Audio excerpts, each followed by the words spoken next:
My own daughter looked me in the eye and screamed that she wished I was dead, just so she could inherit my house and money immediately. That was her sick, twisted response when I refused to let her move her 45-year-old married boyfriend into the home my late husband built for us. My name is Naomi, and I am living a nightmare. I spent 23 years shielding Lily from the world, giving her a debt-free education and a life of privilege, only to have her open the door to a predator named Mark. I am shaking as I write this because I have just discovered the horrifying truth. This is not a romance. It is a haste. Mark is not divorcing his wife.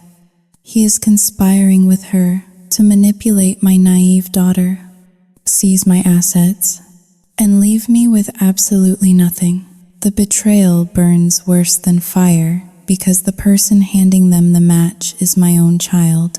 I am sitting here with the evidence that could send them to prison, but using it means destroying my daughter's world and potentially losing her forever. Does a mother save her child from a monster, even if the child hates her for it? I feel like I am drowning in my own home. Please, I need someone to listen. What would you do? My name is Naomi Vance. I am 52 years old, though the mirror in my foyer insists I look older these days. I am a widow, a former interior designer, and the sole owner of a 5-bedroom colonial revival in Greenwich, Connecticut, that is far too large for 2 people. My husband, David, passed away 4 years ago, leaving me with a substantial life insurance policy, a diversified portfolio, and a silence in this house that is so heavy it sometimes feels like a physical weight pressing against my chest. From the outside, my life looks like the American dream preserved in amber. The lawns are manicured by a service every Tuesday. The siding is pristine white. The shutters are a tasteful charcoal gray. I spend my mornings volunteering at the local Heritage Society and my afternoons managing a household that requires no management because there is no life in it. We have everything. We are safe. We are comfortable, but comfort is a dangerous thing. It makes you slow. It makes you blind.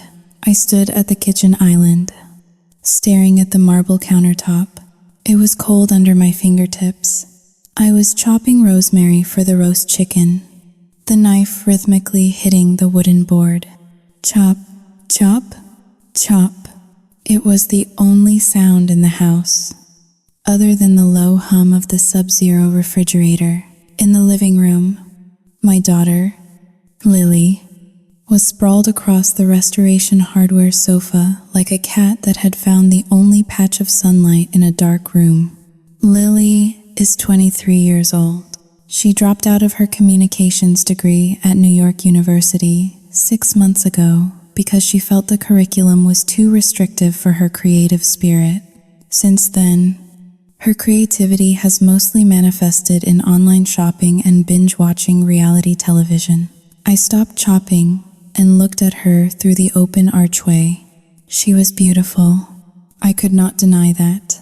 She had David's dark eyes and my jawline, but there was a slackness to her posture, an arrogance in the way she let her empty iced coffee cup sweat onto the expensive coffee table without a coaster. I should have told her to use a coaster. I should have told her to pick up the 3 shopping bags from Nordstrom that were currently blocking the hallway. Just say it. Naomi. I thought, tell her to get up. Tell her to act like an adult. Dinner will be ready in 20 minutes. Honey, I said instead, my voice smooth and practiced. Okay, Lily replied, not looking away from her phone. Her thumbs moved across the screen with a dexterity she never applied to job applications. I turned back to the chicken. This was my fault. I knew it. When David died, Lily was 19. She was Daddy's little girl, and his death shattered her. To fix it, to stop her tears, I did the only thing I knew how to do. I cushioned her world. I paid for everything. I solved every problem before it could touch her. I wanted to protect her from pain, but I think I only succeeded in protecting her from reality. Now, she was a 23-year-old woman who believed the world owed her happiness simply because she existed. We sat down to dinner at the small round table in the breakfast nook. The formal dining room felt too cavernous for just the two of us. I poured myself a glass of Chardonnay. Lily was drinking sparkling water, her eyes still darting toward her phone, which she had placed face up on the table next to her plate. No phones at the table. Lily, I said gently. She sighed. A long, dramatic exhalation that suggested I had just asked her to donate a kidney. She flipped the phone over, but did not put it away.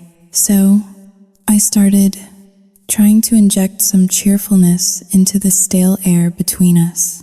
Did you hear back from that marketing agency in Stamford? The one your aunt recommended? Lily picked at her chicken, pushing a roasted potato around her plate with her fork. I did not apply. I paused, my glass halfway to my mouth. You did not apply? Lily, we talked about this. It was a perfect entry-level position. It is an office job. Mom, she said, looking up at me with a look of genuine confusion, as if I had suggested she work in a coal mine.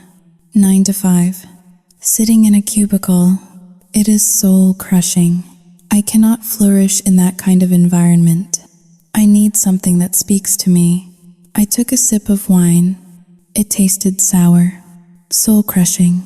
I thought, do you know what is soul-crushing? Watching your savings account bleed out to pay for a gap year that has turned into a gap life. You need health insurance. Lily, you turn 26 in 3 years. You need to build a resume. You always worry about money. She snapped, her tone shifting instantly from bored to defensive. Dad would not be on my case like this. He wanted me to be happy. That was her trump card. The dead father defense. She played it whenever reality got too close. I want you to be happy too, I said, my voice tight. But happiness requires purpose. Lily dropped her fork. It clattered loudly against the china. She looked at me, her eyes suddenly brimming with a frantic, manic energy. This was the shift I had been noticing lately. She was moody, oscillating between lethargy and intense, almost feverish excitement. I have a purpose, she said. Actually, that is what I wanted to talk to you about. I met someone. My stomach tightened. In the past, Lily's boyfriends had been a parade of aspiring disc jockeys, personal trainers with no clients, and poets who borrowed money for cigarettes. Oh, I kept my face neutral. Who is he? His name is Mark, she said, her face softened, a blush rising on her cheeks. Mom, he is different. He is older. He is mature. He understands me. He is a businessman, an entrepreneur. We have a connection that is Saoiteng Doi, cosmic. It is like we have known each other in a past life. Older? I asked. How old? 45, she said quickly. I choked on my wine. 45?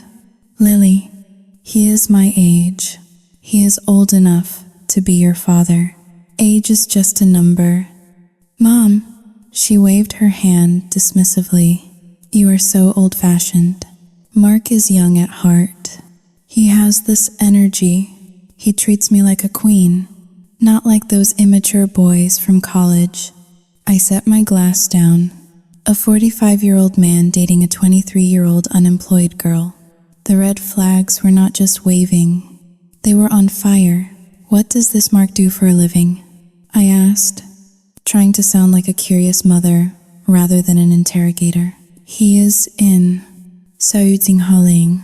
Tuhash is greater than investments, she said vaguely. He is between ventures right now because of some bad luck with a partner who screwed him over. But he has big plans, huge plans. Between ventures. Bad luck. I had heard these phrases before.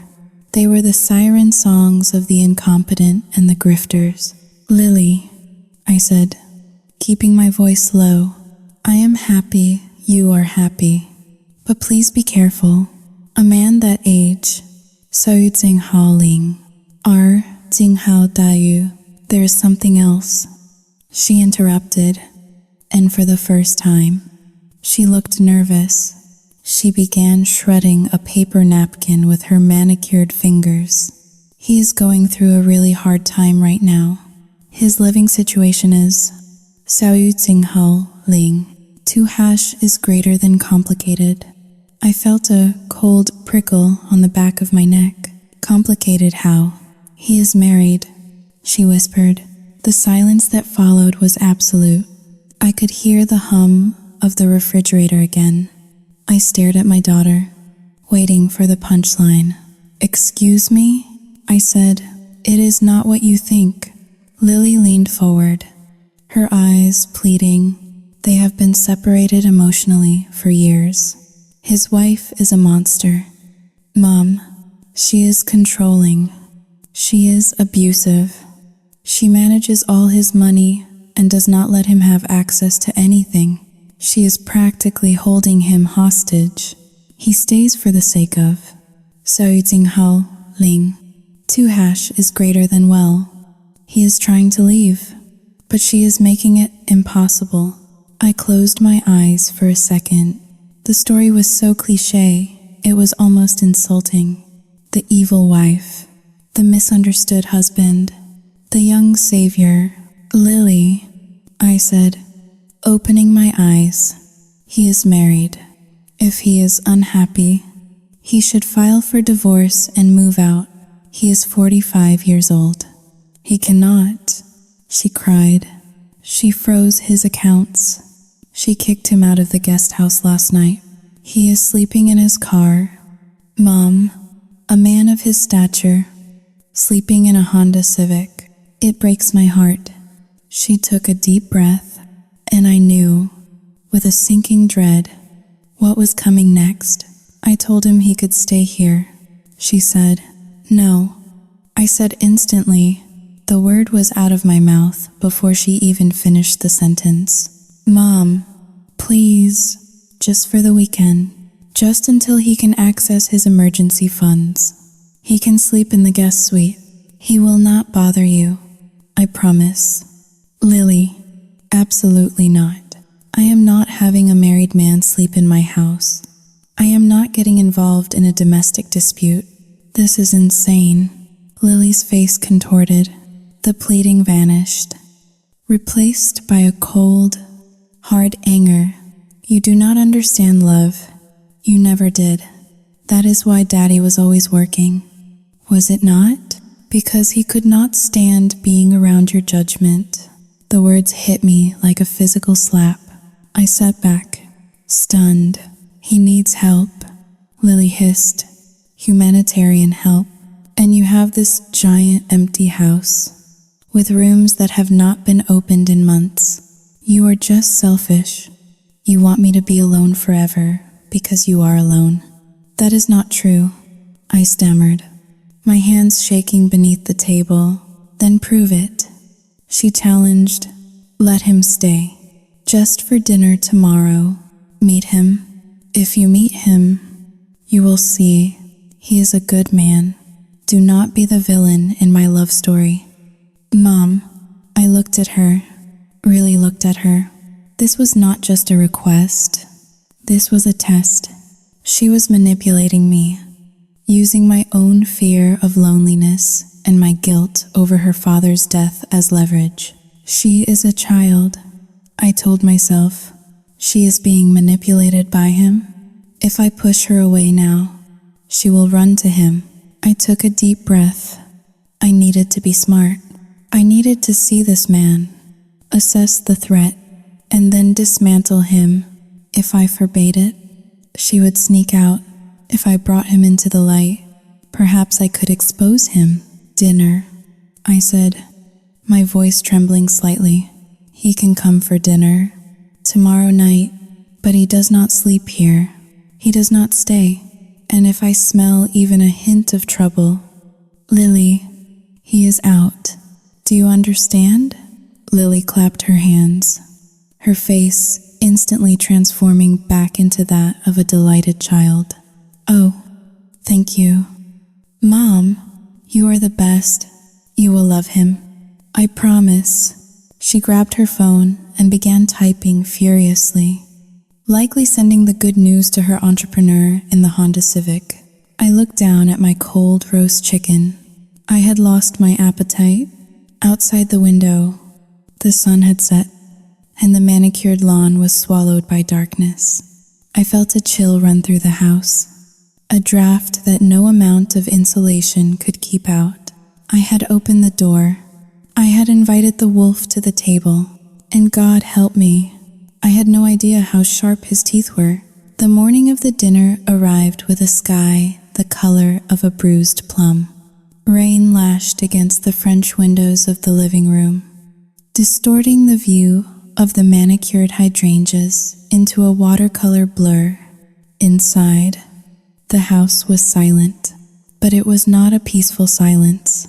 It was the heavy, pressurized silence of a bomb waiting to detonate. I had spent the last 3 hours cleaning a house that was already spotless. My hands smelled of lemon oil and anxiety. I polished the silver candlesticks on the dining table until my reflection in the metal looked warped and terrified. I told myself I was just being a good hostess. I told myself I wanted everything to be perfect for meeting this mark. But deep down, the voice in my head, the one I tried to drown out with the hum of the vacuum cleaner, whispered the truth. I was polishing the silver because I was afraid. I was afraid of what I would see when I looked into this man's eyes. I was afraid that my daughter was not just making a mistake, but walking into a trap I could not open. At noon, Lily came down the stairs. She was wearing a silk robe I had bought her for Christmas, the one that cost $300. Her eyes were red and swollen, and she clutched her phone to her chest like a lifeline. She did not look like a young woman in love. She looked like a tragedy in progress. She walked past me without a word and opened the refrigerator. She stared into it blindly. "Good morning," I said, wringing my polishing cloth in my hands. "I bought the ribeye steaks you like from Whole Foods. I thought we could do them with a red wine reduction." Lily slammed the refrigerator door. The sound echoed like a gunshot in the cavernous kitchen. "He is not coming," she said. Her voice was flat, devoid of emotion. I felt a mixture of relief and confusion. "What? Why not? Did something happen?" "He is in his car, Mom," she said, turning to face me. Her face crumpled. "It is pouring rain out there. The temperature has dropped to 40 degrees. He has been sleeping in the back seat of a Honda Civic for 2 nights because his wife froze his credit cards. He has a fever.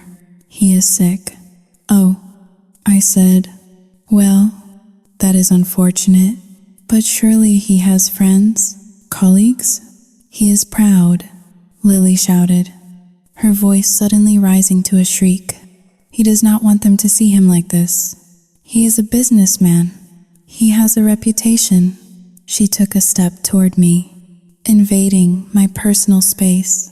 I could smell her expensive perfume mixed with the stale scent of sleep. "He needs a bed, Mom, not dinner. He needs a place to recover." I told him he could come here. I told him he could stay in the guest suite until the banks open on Monday and he can access his trust. My stomach dropped. Here it was again, the boundary I had set just last night. "Lily," I said, keeping my voice steady, though my heart hammered against my ribs. "We discussed this. Dinner is fine. Overnight is not. I am not comfortable having a strange, married man sleeping in my house. It is inappropriate. Inappropriate? She laughed. A harsh, ugly sound. Is it inappropriate to help a human being who is suffering? Is that what the church taught you? Is that what Dad would have done? I stiffened. Do not bring your father into this. Dad would have given him the shirt off his back. She screamed. Tears began to stream down her face, ruining her perfect complexion. Dad was generous. He was kind. He did not care about what the neighbors thought. He did not care about your stupid rules or your precious antique furniture. He cared about people. I care about you. I pleaded. I am trying to protect you. Protect me? She scoffed. You are controlling me. You are jealous. That is what this is. You see me happy. You see me in love with a man who actually treats me like an adult, and you cannot stand it. You want me to be a miserable widow like you. You want me to stay in this house forever and polish silver until I die? The accusation took my breath away. It was so vicious, so calculated, jealous of my own daughter, wanting her to be miserable. Lily, that is absurd. I whispered. Is it? She wiped her nose with the back of her hand. Then prove it. Let him stay, just for the weekend. If you do not, you are literally killing him. He has pneumonia. Mom, do you want his death on your conscience? I looked at her. I saw the desperation in her eyes, but underneath it, I saw something else. A flicker of triumph. She was testing the lock. She was seeing how far she could twist the knife before I broke. But something in me hardened. Perhaps it was the mention of David. David, who worked 60 hours a week to buy this house. David, who would never have let a grifter sleep under his roof. No, I said. The word hung in the air, solid and immovable. I will not change my mind. If he is sick, he should go to the hospital. I will pay for the emergency room visit, but he is not sleeping here.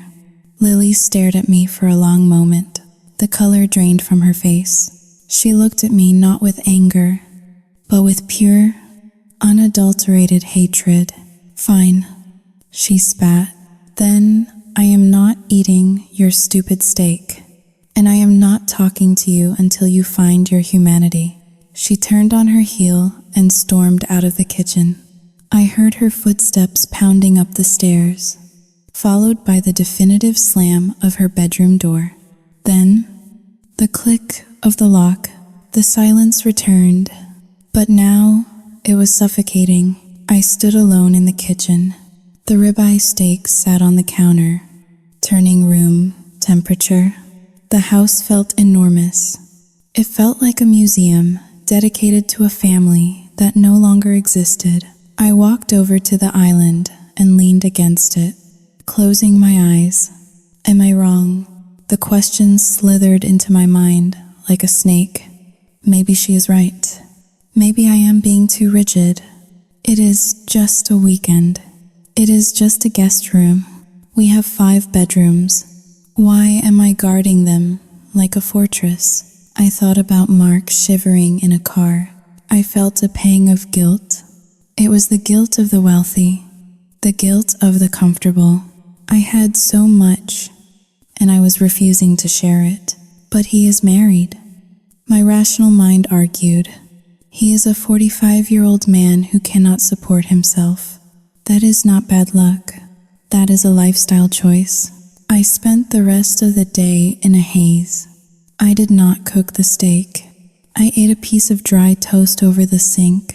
I walked past Lily's door 3 times. I put my ear to the wood. I could hear her talking, her voice low and muffled. She was talking to him. She was apologizing for me. She was painting a picture of a cruel, heartless mother who hoarded her wealth and delighted in the suffering of others. By 6 o'clock in the evening, The house was dark. I sat in the living room with a glass of wine, staring at the rain. I felt a profound sense of isolation. This was Lily's weapon. She knew I could not stand the silence. She knew that my greatest fear was not losing money, but losing her. She was weaponizing her presence. My phone buzzed on the coffee table. It was a text from my friend, Beatrice, from the Homeowners Association. Hi Naomi, just reminding you about the book club meeting at your place on Tuesday. So excited to see the new landscaping. I stared at the screen. The book club. I had completely forgotten. 12 women from the neighborhood were coming to my house in 3 days. A wave of exhaustion washed over me. How could I host a party when my daughter was holding herself hostage upstairs? How could I pretend everything was fine when my own child looked at me with such disdain? I heard a noise upstairs. A door opening. I held my breath, hoping she was coming down, hoping she was hungry, hoping she would apologize. But the footsteps went to the bathroom, then back to the bedroom. Click. The lock turned again. She was punishing me. She was showing me what my life would be like if I pushed her away. A big, empty house, a locked door, and silence. I took a sip of wine. It tasted like vinegar. Maybe I should just let him stay. I thought, the weakness spreading through me, just for one night, just to stop the fighting, just to see her smile at me again. I looked at the portrait of David hanging above the fireplace. His eyes seemed to follow me, filled with disappointment. Stay strong. Naomi, he seemed to say, do not let them in. But David was dead, and I was here, alive and alone, with a daughter who knew exactly where to hurt me to get what she wanted. I poured another glass of wine, the bottle clinking loudly against the crystal rim. The sound was sharp, like the first crack in a pane of glass before it shatters completely. Tuesday evening arrived with the sort of aggressive humidity that makes the air feel heavy, like a wet wool blanket draped over the world. My living room, however, was a sanctuary of climate-controlled perfection. The thermostat was set to a crisp 68 degrees. The scent of fresh white lilies, arranged in crystal vases on every surface, masked the lingering smell of lemon polish. I was hosting the monthly meeting of the Greenwich Heritage Preservation Society. In reality, it was less about preservation and more about gossip, disguised as a concern for zoning laws and historical paint colors. But it was a ritual. It was a performance. And tonight, I needed the performance more than ever. I needed to prove to these women, and perhaps to myself, that the Vance household was still a pillar of stability, despite the phantom war being waged upstairs for the last 3 days. Lily had barely spoken to me since the steak incident. She drifted through the house like a ghost, her eyes red-rimmed, carrying an aura of tragic martyrdom. She had left the house 2 hours ago without a word, taking the Mercedes. I told the ladies she was at the library, researching for her master's degree. It was a lie. Of course, Lily was not in a master's program. But in Greenwich, lies are the mortar that holds the bricks of our reputation together. The hydrangeas this year are simply tragic, Beatrice exclaimed, balancing a china plate on her knee. Beatrice was the president of the society, a woman who wore pearls to the grocery store and regarded dust as a personal insult. The acidity in the soil is all wrong. Yours, however, Naomi, are spectacular. Who is your landscaper?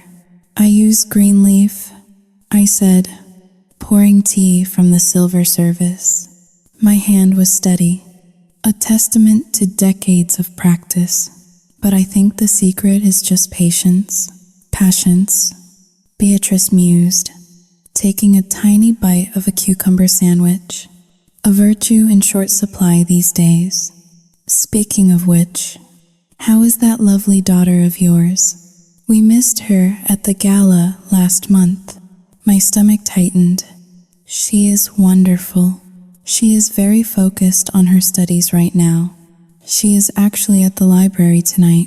Such a diligent girl. Another woman, Susan, chimed in. You are lucky. Naomi, my son is currently backpacking through Peru, trying to find himself. I told him he could find himself at a law firm in Manhattan, but he would not listen. The room filled with polite, tinkling laughter.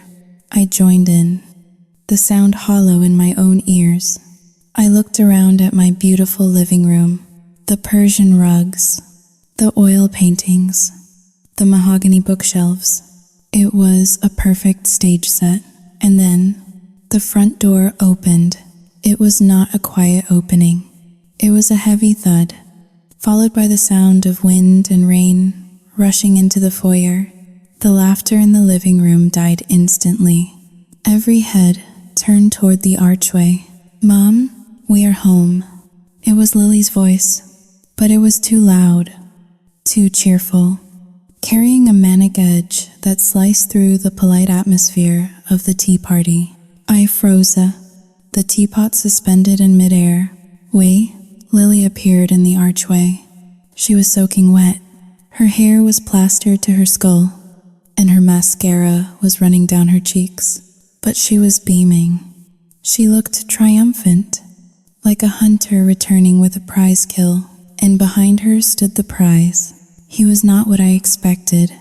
When Lily had described a 45-year-old entrepreneur, I had pictured a man in a suit, perhaps a bit weathered, perhaps a bit arrogant, but polished, a man who belonged in a boardroom, or at least a country club.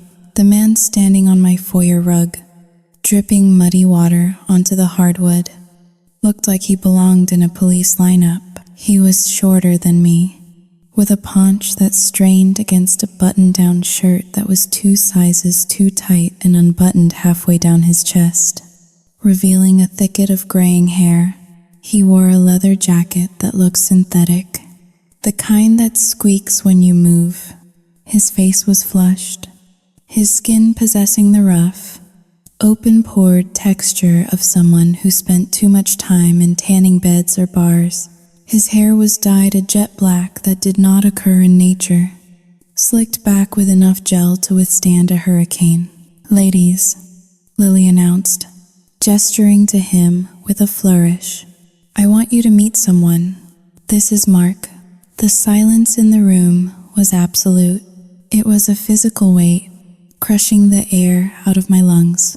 Beatrice's cucumber sandwich hovered halfway to her mouth.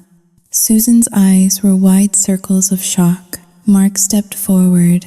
He did not seem embarrassed to be interrupting a formal gathering.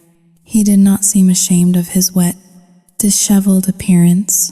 He strode into the room with a swagger that was almost comical in its unearned confidence. Hello, Mark said. His voice was gravelly, like stones grinding together. He scanned the room, his eyes lingering on the expensive furniture, the silver tea service, and finally, the women. It was not a respectful look. It was an appraisal. Nice place. Very Xiao Jing Haoling. 2 dièse est supérieur à antique. I set the teapot down with a rattle. I stood up, my legs feeling like lead.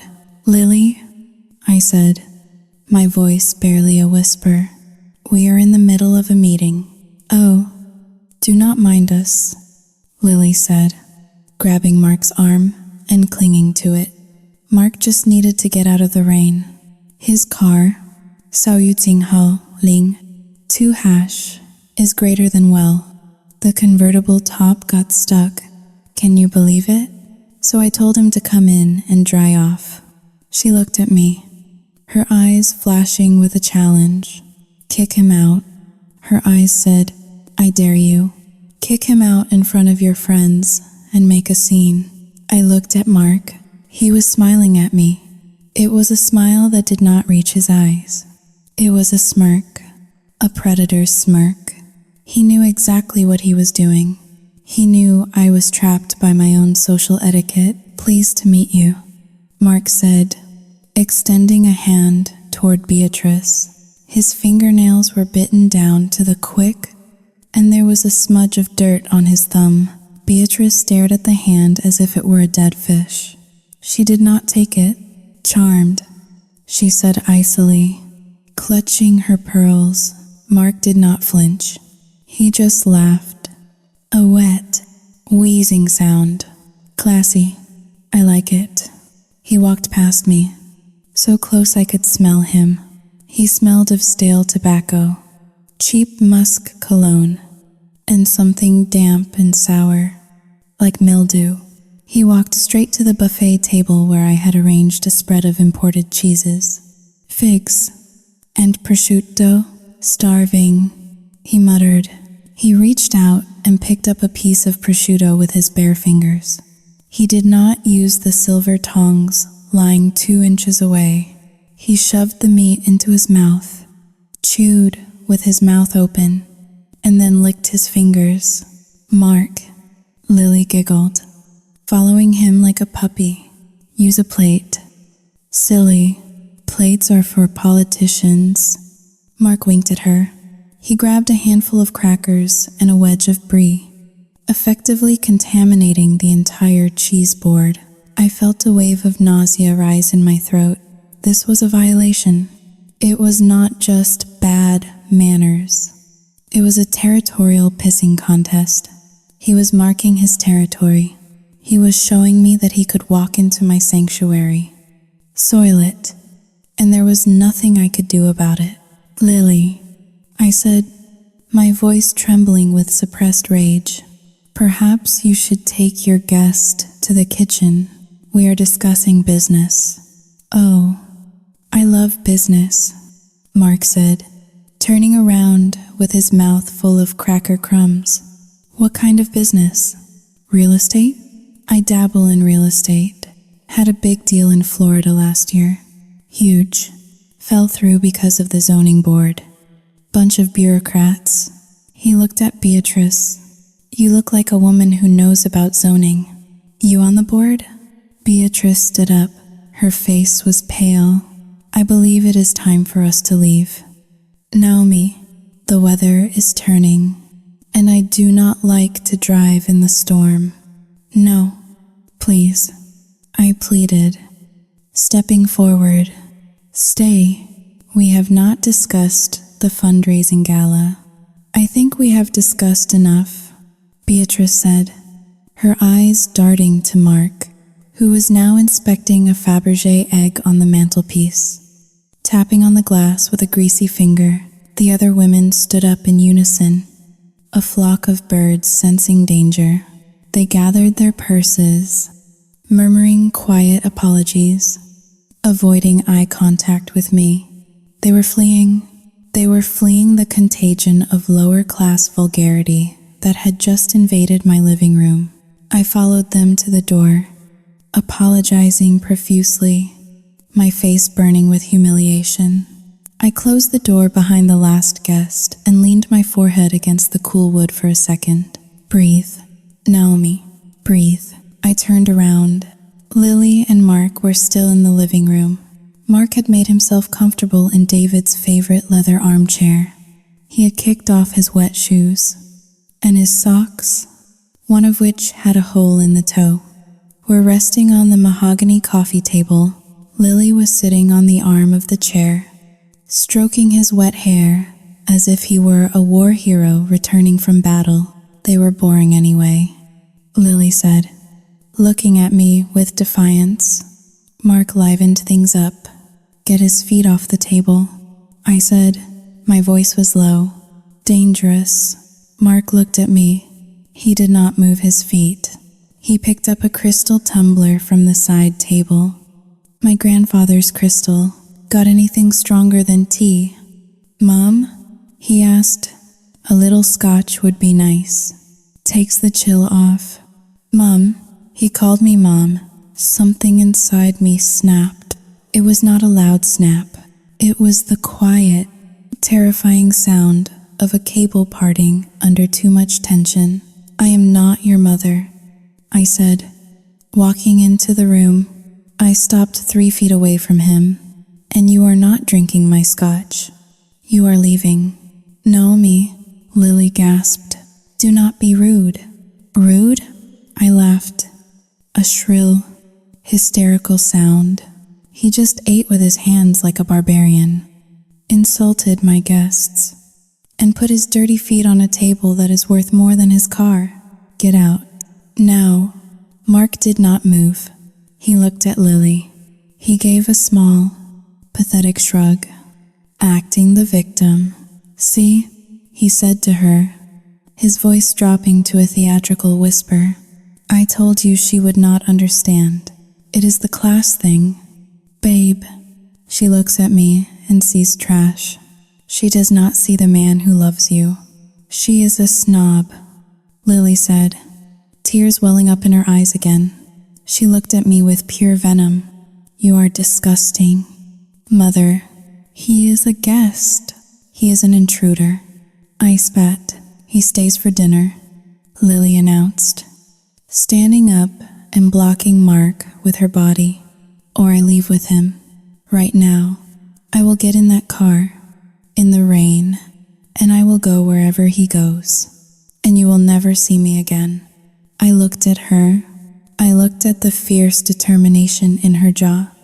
The same jaw she inherited from me. She meant it. She was so desperate to be saved, so desperate to be loved, that she would throw herself into the gutter with this man just to prove me wrong. I looked at Mark. He was watching us from the chair, a small, satisfied smile playing on his lips. He had won. He knew the pressure points. He knew that the threat of losing Lily was the one gun I could not dodge. Fine, I said. The word tasted like ash. Dinner, and then he leaves. Great, Mark said, clapping his hands together. I love a good steak. Lily said you have ribeyes. I like mine medium rare. Do not burn it. He picked up the remote control and turned on the television, flipping channels until he found a wrestling match. He turned the volume up loud. I stood there for a moment, watching the flickering light of the television reflect in his eyes. I realized then that I had made a terrible mistake. I thought I was discovering a boyfriend. I was not. I was discovering a parasite that had already attached itself to my daughter's soul and was now looking for a new host to feed on. He was not just awkward or rude. He was dangerous. I saw it in the way he relaxed, instantly, assuming ownership of the space. I saw it in the way he looked at Lily, not with love, but with the calculation of a man checking the balance of an automated teller machine. My world, my safe, curated, perfect world had just been breached. And as the wrestling crowd roared on the television, drowning out the sound of the rain, I knew that getting him out would require more than just words. It would require a war. Mark finally left at 10 o'clock at night. He did not leave quietly. He revved the engine of his rusted convertible in the driveway, the sound tearing through the suburban silence like a chainsaw. Before peeling out onto the wet asphalt, he left behind a half-eaten ribeye steak, a grease stain on the linen napkin, and a smell in my dining room that hovered somewhere between cheap cologne and decay. I stood in the kitchen, staring at the pile of dirty dishes. My hands were trembling. I ran the hot water until steam rose from the sink, scalding my skin, but I did not pull away. I needed to feel clean. I needed to scrub the memory of his mouth, chewing with the lips open from my mind. Lily was sitting at the kitchen island. She was not helping. She was scrolling through her phone, a small, dreamy smile playing on her lips. She looked like a teenager who had just been kissed at prom, not a 23-year-old woman who had just subjected her mother to a social execution.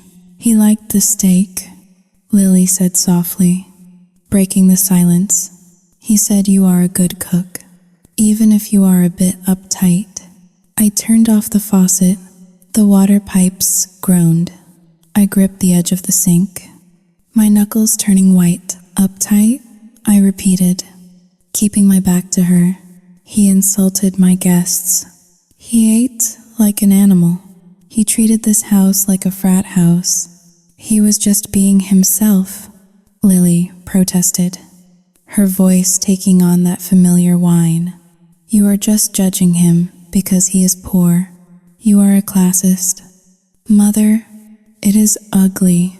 I turned around slowly to face her. "I am judging him because he is rude, Lily, and because he is a married man who is manipulating you." Lily rolled her eyes.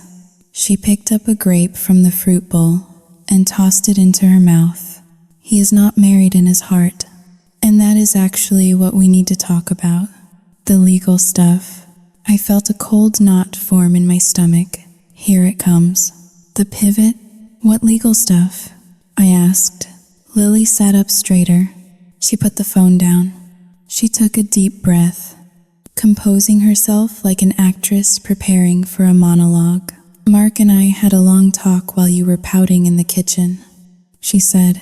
"He wants to be with me. He wants to marry me. But he cannot move forward until he severs the legal ties with that which he calls a wife. The divorce is going to be messy. She is going to fight him for every penny." "That sounds like his problem," I said coldly. "It is our problem," Lily corrected, "because as long as he is tied to her, he cannot access his assets. She has frozen everything. He has millions in equity." "Mom, but it is all locked up in litigation. He needs a bridge loan, just to hire the best shark of a lawyer in New York to expedite the process." I stared at her. I knew exactly where this road ended. "How much?" I asked. Lily hesitated. She licked her lips. $50,000. The number hung in the air between us. Absurd and terrifying. $50,000. I repeated slowly. "You want me to give a strange man $50,000? "It is not a gift," Lily cried, jumping off the stool. "It is a loan. He will pay you back with interest as soon as the settlement goes through, probably in 3 months. He even said he would sign a promissory note. He is a businessman." "Mom, he honors his debts?" I laughed. It was a dry, humorless sound. "A businessman?" "Lily, he drives a car held together by duct tape. He has no job. He has no home. He is grifting you. He is using you to get to me. Stop calling him a grifter," she screamed. Her face turned a violent shade of red. "You do not know him. You do not know his heart. He is a victim of a vindictive woman. Just like I am a victim of a controlling mother." "I am controlling?" I walked toward her, my voice rising for the first time. "I have given you everything. A debt-free education you threw away, a car, this house, and now you want me to fund the divorce of your boyfriend? No, absolutely not. Not one penny." Lily looked at me with a look of pure, unadulterated loathing. It was as if a mask had slipped, revealing something feral underneath. "You have the money?" she hissed. "I know you do. Dad's life insurance, the investment accounts. It is sitting there, rotting in the bank, while you pretend to be poor. You are hoarding it. You are hoarding happiness. That money is for my retirement," I said, my voice shaking. It is for emergencies. It is to ensure I do not become a burden to you when I am old. You are already a burden, Lily shouted. You are an emotional burden. You suffocate me. She began to pace the kitchen, her movements jerky and erratic. She ran her hands through her hair. Mark needs this, she muttered, almost to herself. If he does not get the lawyer by Friday, she wins. She takes everything. He will be ruined, and we will never be able to start our life. She stopped pacing and looked at me. Her eyes were wide, dark pools of entitlement. Give me the money. Mom, please, just write the check. No, I said firmly. It is my money anyway. She shrieked. The words stopped me cold. Excuse me? It is. She stepped closer, invading my space. You are old. You are going to die eventually. And when you do, who gets it all? Me. It is my inheritance. I am the only heir. So why do I have to wait until you are dead to enjoy my life? Why can I not have my share now? When I actually need it? I felt the blood drain from my face. I looked at the daughter I had raised, the girl I had rocked to sleep, the girl I had protected from every scrape and bruise. I did not see her anymore. I saw a stranger who had calculated the value of my death. Is that what you think? I whispered. You are waiting for me to die? I am waiting for you to be useful. She spat. She grabbed the nearest object on the counter. It was a blue ceramic vase. A piece of pottery David and I had bought on our honeymoon in Santorini 25 years ago. It was not expensive, but it held the memory of the sun and the sea and a time when I was loved. Lily, put that down, I warned. Give me the money. She screamed, raising the vase above her head. No, she threw it. She did not throw it at me, but she threw it with all her strength against the floor at my feet. The sound of the ceramic shattering was explosive. Shards of blue pottery flew across the kitchen, skittering across the tile like shrapnel. A large, jagged piece sliced across my ankle. I cried out in pain, looking down to see a thin line of blood welling up on my skin. Lily stood there, panting, her chest heaving. She looked down at the broken vase, then at the blood on my ankle. For a second, I thought I saw a flicker of regret. I thought she would rush forward, apologize, help me, but she did not move. Her expression hardened. Look what you made me do, she said coldly. I stared at her in horror. Look what you made me do. The anthem of the abuser. Go to your room, I said. My voice was deadly quiet. I did not recognize it. I am not a child. Go to your room, I screamed, the sound tearing from my throat, raw and animalistic. Get out of my sight. Lily recoiled. She had never heard me scream like that. She looked at me with a mixture of fear and disgust, then turned and ran out of the kitchen. I heard her footsteps on the stairs, heavy and fast. I stood alone in the kitchen, surrounded by the wreckage of my memories. My ankle throbbed. The blood trickled down into my sock. I sank to the floor, careful to avoid the sharp edges of the blue ceramic. I pulled my knees to my chest. I wanted to cry, but I could not. The tears would not come. I was past sadness. I was in a place of shock, a gray, numb landscape where nothing made sense. My daughter had just told me she wished I was dead so she could have my money. She had thrown a weapon at me. She had drawn blood, and the terrified realization washed over me. This is not just a phase. This is a takeover. I looked at the shards on the floor. They looked like a puzzle that could never be put back together. Just like my family, I needed to clean this up. I needed to sweep the floor. I needed to bandage my ankle. but I could not move. I stayed there on the cold tile, listening to the silence of the house, and for the first time in my life, I felt unsafe behind my own locked doors. The enemy was not outside in a rusted car. The enemy was upstairs, sleeping in the bedroom with the pink wallpaper, dreaming of my funeral. I reached for my phone in my pocket. My fingers hovered over the screen. I thought about calling the police. I thought about calling a doctor, but shame is a powerful gag. How could I tell anyone that my golden child had become a monster? Instead, I opened my banking application. I checked my balance. The numbers stared back at me, secure and substantial. $50,000 was a drop in the bucket. I could afford it. Maybe I should just pay him. A weak, treacherous voice whispered in my head, pay him to go away. Pay him to give me my daughter back. But I looked at the blood on my ankle again. No, money would not make him go away. Money was blood in the water. If I gave a shark a taste, he would eat the whole boat. I stood up, wincing as weight put pressure on my cut. I grabbed the broom. I swept the blue shards into a dustpan. I threw them in the trash. I did not try to glue them back together. I walked to the front door and engaged the deadbolt.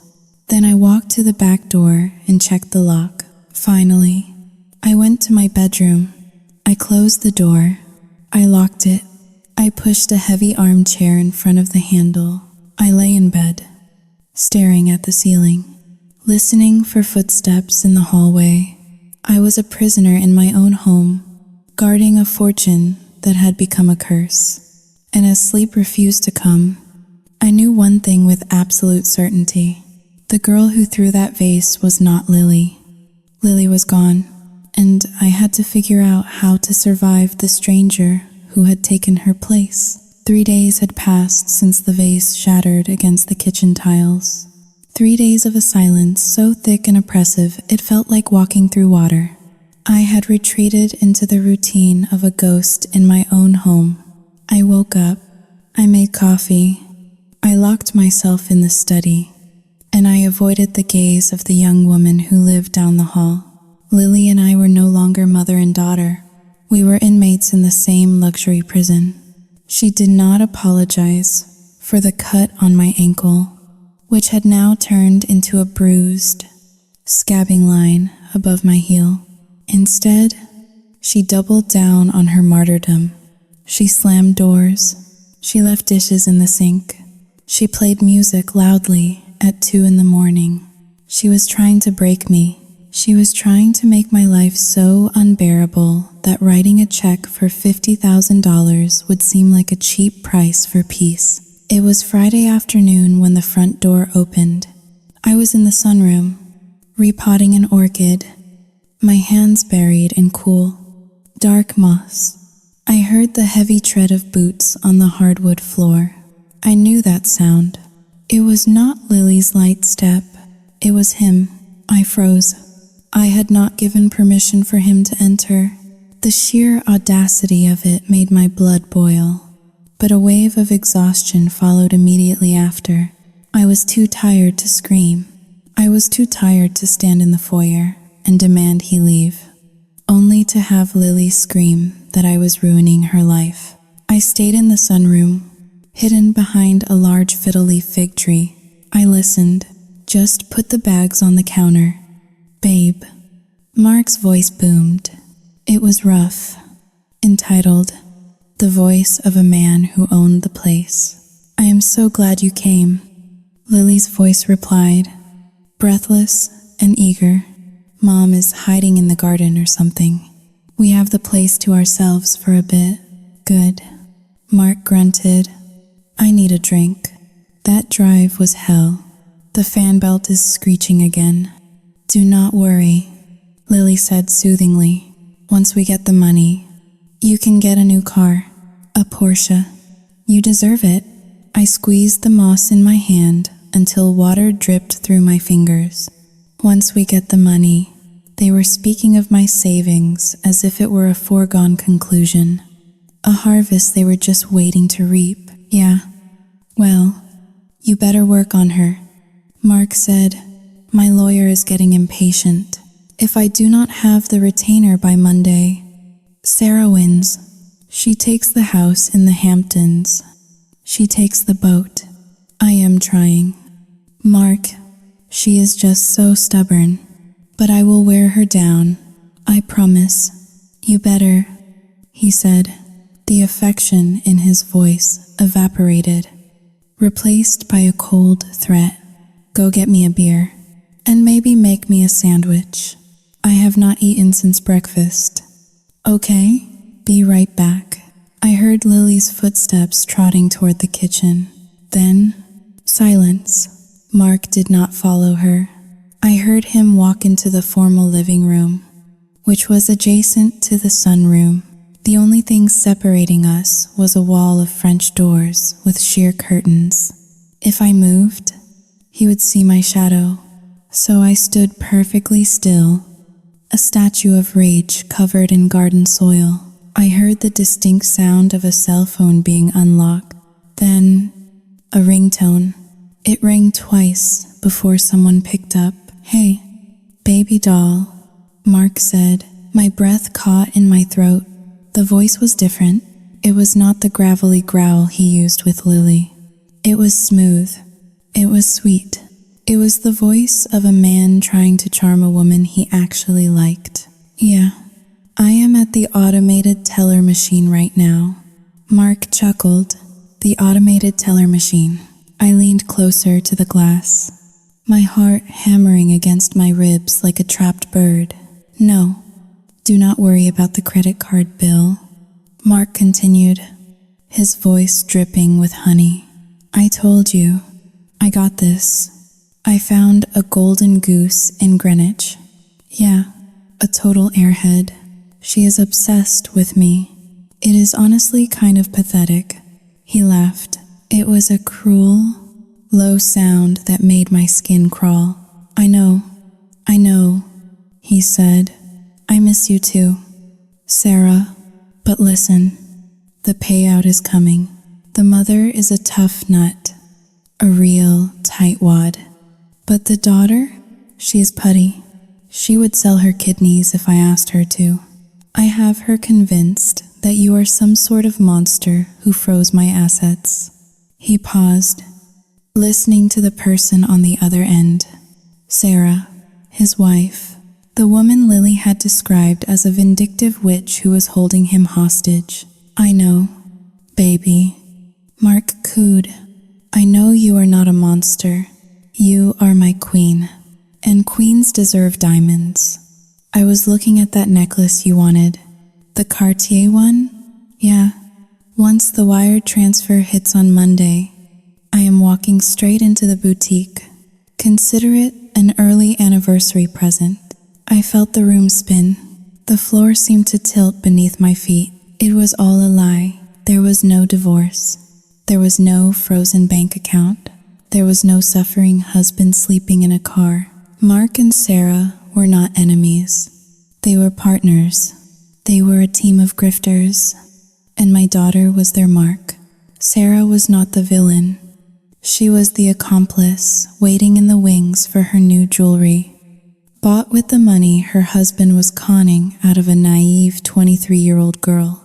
Yeah, I love you too, Mark said. I have to go. The little cash dispenser is coming back with my sandwich. I will call you tonight when I get back to the motel. Kiss the kids for me. Kiss the kids. He had children. The call ended. I heard the rustle of fabric as he likely shoved the phone back into his pocket. Here is your beer. Handsome, Lily's voice chirped from the hallway. Thanks, babe, Mark said, his voice instantly switching back to the rough, weary tone of the tortured soul. A god. You are an angel. I do not know what I would do without you. We will get through this, Lily whispered. I love you. I love you too.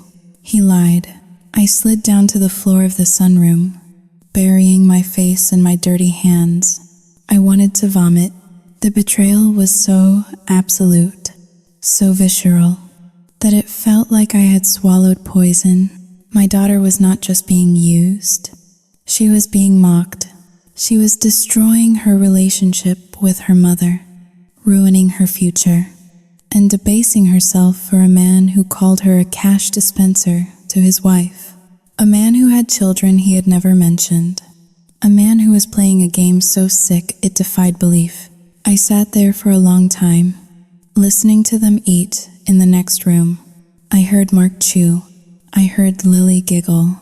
I heard the sounds of a domestic life that was built entirely on a foundation of sewage. For the first time in 4 years, since the day David died, the fog of grief and hesitation lifted from my mind. The fear of loneliness vanished.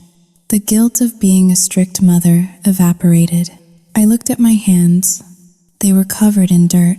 I looked at the orchid I had been repotting. It was delicate, fragile, needing constant care to survive. Lily was the orchid. I had kept her in a greenhouse for too long.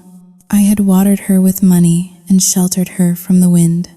And because of that, she had grown weak. She had no roots. She would fall for the first pest that landed on her leaves. I stood up. I wiped my hands on my apron. I was done being the victim. I was done being the scared widow who walked on eggshells to keep the peace. Mark had made a fatal mistake. He had underestimated me. He saw a lonely old woman in a big house. He did not see the woman who had managed the finances of a successful architectural firm for 20 years. He did not see the mother who would burn the world down to save her child, even if she had to burn the child a little bit to do it. I did not storm into the living room. I did not scream. I did not confront them. Not yet. If I walked in there now and told Lily what I heard, she would not believe me. She was too deep in the cult of Mark.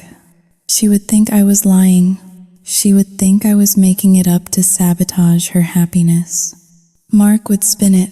He would say he was talking to his sister, or his lawyer, or that I was hallucinating. No, words were useless now. I needed ammunition. I needed cold, hard, irrefutable evidence. I slipped out the side door of the sunroom into the backyard. The air was cool and crisp. I walked around the house to the driveway where Mark's rusted convertible was parked. I looked at the license plate. It was covered in mud, but legible. I pulled out my phone. My hands were steady now. I took a picture of the plate. I took a picture of the vehicle identification number on the dashboard. Then, I opened the browser on my phone and searched for a name I had not spoken in years. Anthony DeLuca. He was a private investigator my husband had used for background checks on employees. He was expensive. He was discreet, and he was ruthless. I dialed the number. DeLuca Investigations. A gruff voice answered. Anthony, I said. My voice sounded different to my own ears. It was deeper, stronger. This is Naomi Vance, David's wife. There was a pause. Naomi, I am sorry about David. It has been a while. What can I do for you? I need you to find someone, I said, staring at the silhouette of Mark through the living room window. He was leaning back, his feet on my coffee table, drinking my beer. His name is Mark. I have a license plate and a physical description. I need to know everything. Who he is, where he lives, who his wife is, and what crimes he has committed. And Anthony, yeah? I want the wife's phone number, and I want to know if she is in on the con, or if she is a victim too. I can do that. Anthony said, it will cost you. I do not care about the cost. I said, just get me the dirt, all of it. I hung up the phone. I stood in the driveway, looking at my house. It looked different now. It was no longer a sanctuary. It was a battlefield. I turned and walked back toward the side door. I would go back inside. I would smile. I would offer Mark another beer. I would play the part of the defeated, wavering mother.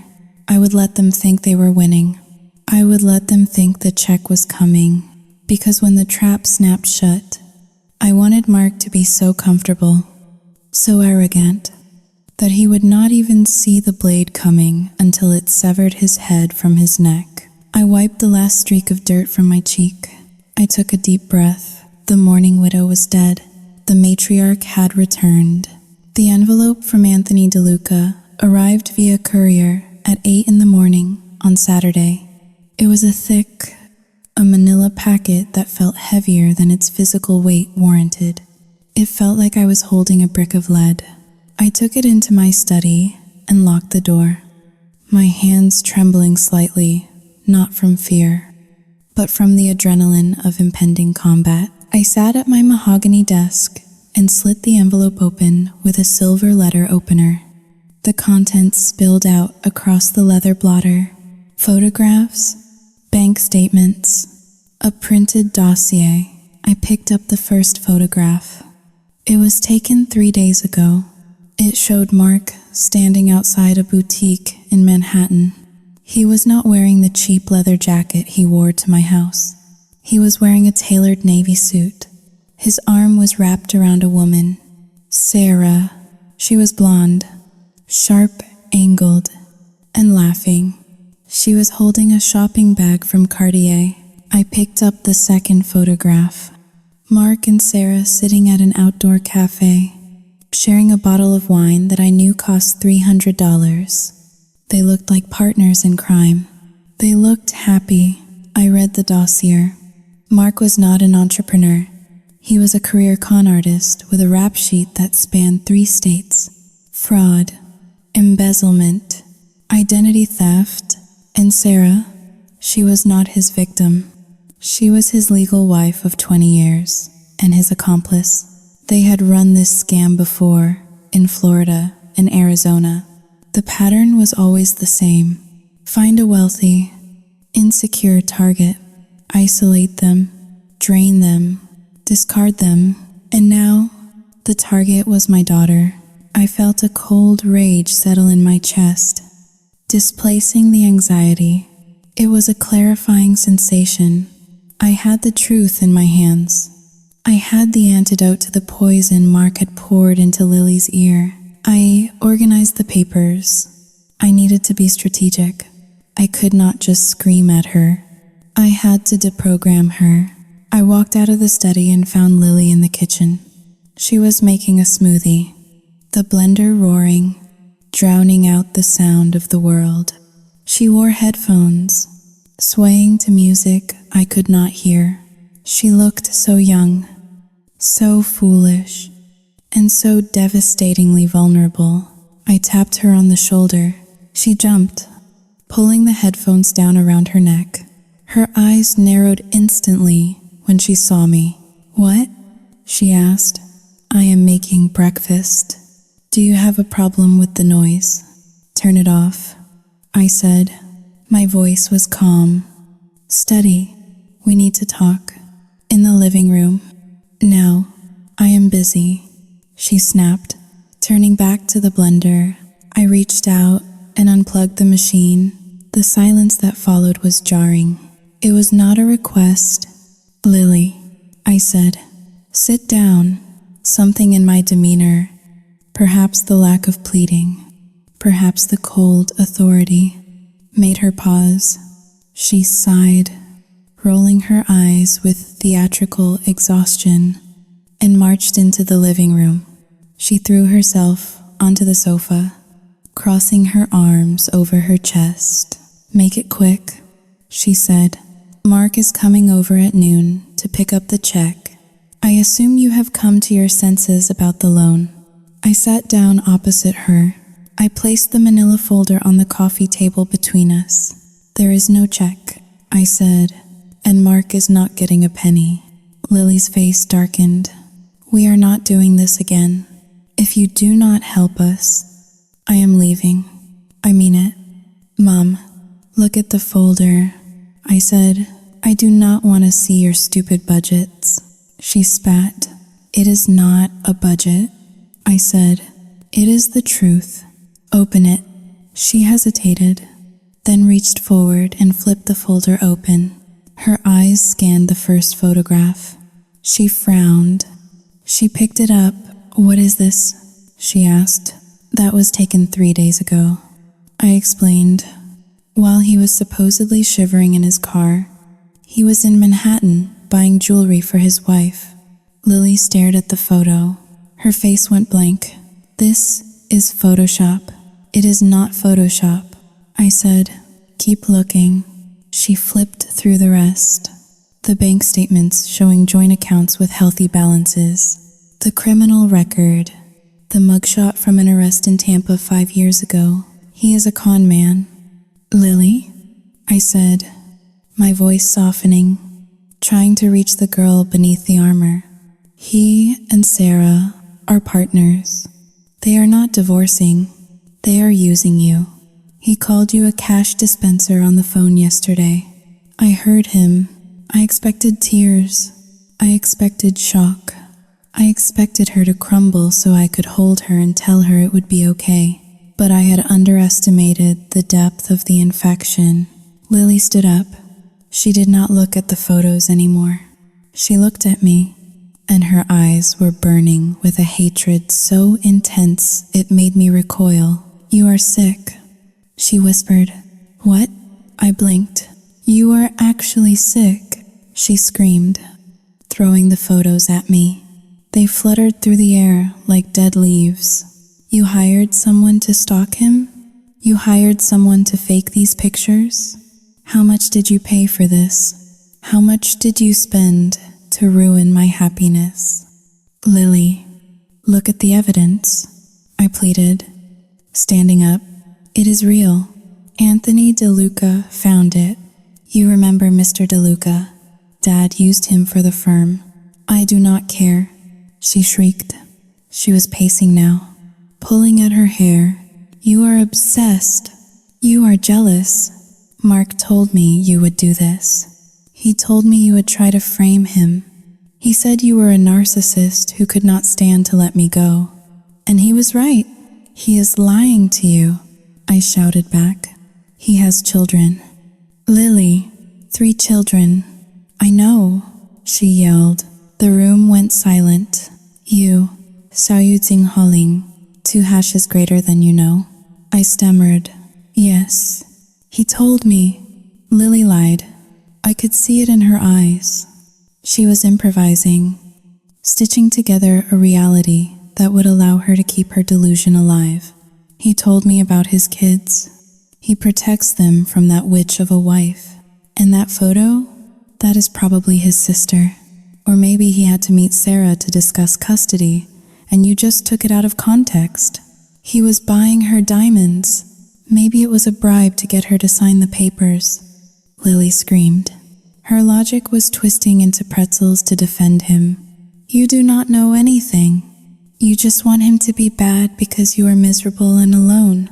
She advanced on me, her finger pointing in my face. You invaded his privacy. You invaded my privacy.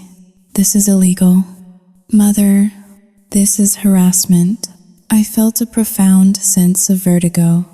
I was showing her a fire, and she was screaming that it was water. The gaslighting Mark had performed on her was absolute. He had inoculated her against the truth. Lily, please, I said, my voice cracking. I am trying to save you. He is going to take the money and leave you. No, she said. Her voice dropped to a low, cold register. He loves me, and I am going to prove it to you. She took a deep breath. She straightened her spine. The hysterical girl vanished, replaced by someone cold and calculating. Mark's creature. I have an ultimatum, she said.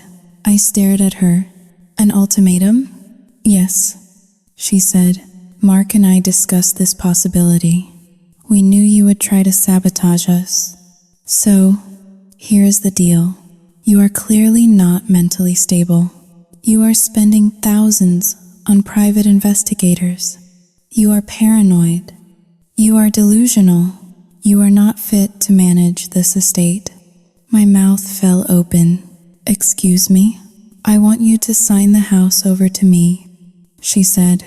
The words hung in the air, grotesque and absurd. You want me, Saoyuting Haoling, 2 hashes greater than to give you my house? It is for your own protection, she said, parroting words that had clearly been fed to her. Put the deed in my name. I will let you live here. Of course, I am not a monster, but I need to control the assets to make sure you do not waste my inheritance on vendettas against my boyfriend. You are insane, I whispered. Sign the house over, she repeated, and give Mark the $50,000 for the lawyer. Do that, and we can be a family. I will forgive this. Saoyuting Haoling, Coxie, stunned. And if I refuse? Lily looked at me. Her eyes were dry. There was no love in them, only leverage. If you refuse, she said, I will pack my bags today. I will leave with Mark. We will go to the courthouse, get married, and disappear. You will never see me again. You will never see your grandchildren. You will die in this big, empty house, and no one will find you for weeks. I felt like I had been punched in the stomach. She knew my greatest fear, dying alone. She was weaponizing her own existence against me. You would do that? I asked, tears finally spilling over. You would abandon your mother for a criminal? He is my family now, she said coldly. You are just the woman who pays the bills. And if you stop paying, you are of no use to me. I looked at her. I really looked at her. The daughter I loved was gone. She was buried under layers of manipulation and greed. The person standing before me was a stranger who wanted to steal everything David and I had built. If I said no, she would leave. She would vanish with Mark, and he would drain her dry, abuse her, and dump her in a ditch somewhere. I would lose her completely. If I fought her now, I lost. I needed time. I needed to get close to the enemy. I needed to bring Mark into the light where I could slaughter him. I wiped my tears. I took a deep, shuddering breath. I let my shoulders slump. I let the defeat wash over my face. I needed to look broken.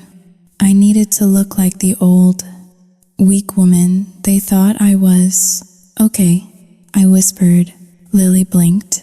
She had not expected me to fold so quickly. Okay, you are right, I said, my voice trembling. I am. Saoyuting Haoling, 2 hashes greater than I am scared. I miss your father. Maybe I am not thinking clearly. I looked up at her, forcing a look of pathetic desperation. I do not want to be alone. Lily, please do not leave me. A smirk touched the corner of Lily's mouth. Victory, I knew you would be reasonable, she said. So, you will sign the papers? Yes, I said.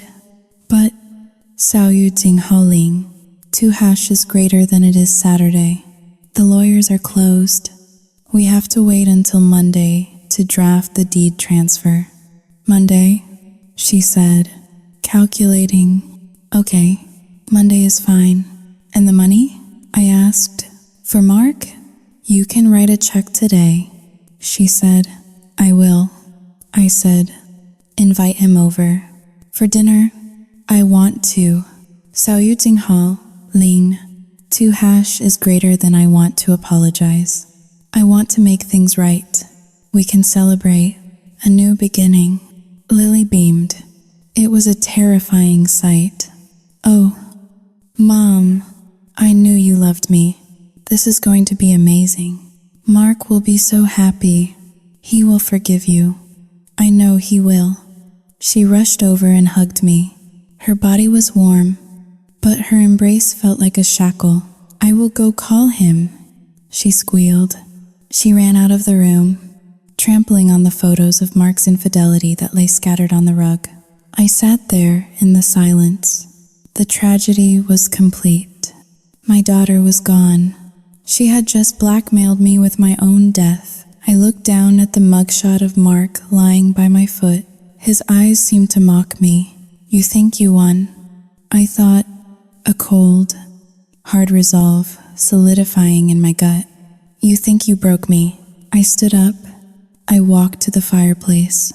I picked up the photos, one by one, and threw them into the cold grate. I struck a match. I watched Mark's smiling face curl and blacken in the flame. "Come to dinner." "Mark," I whispered to the fire, "come into my house. Sign the papers. Think you have won." I was not going to sign the house over. I was going to destroy him, and if I had to break my daughter's heart to save her life, then so be it. The war had just begun. Sunday morning broke with a deceptive brightness. The sky was a piercing, innocent blue, the kind that usually heralded church bells and brunch reservations in Greenwich. Inside my house, the atmosphere had shifted from a funeral parlor to a carnival. Lily was humming. She was actually humming as she made coffee in the kitchen, her movements light and airy. She believed she had won. She believed that the monster, her mother, had finally been slain by the sword of her ultimatum. I stood in the doorway, dressed in my charcoal wool coat, clutching my purse with white-knuckled intensity.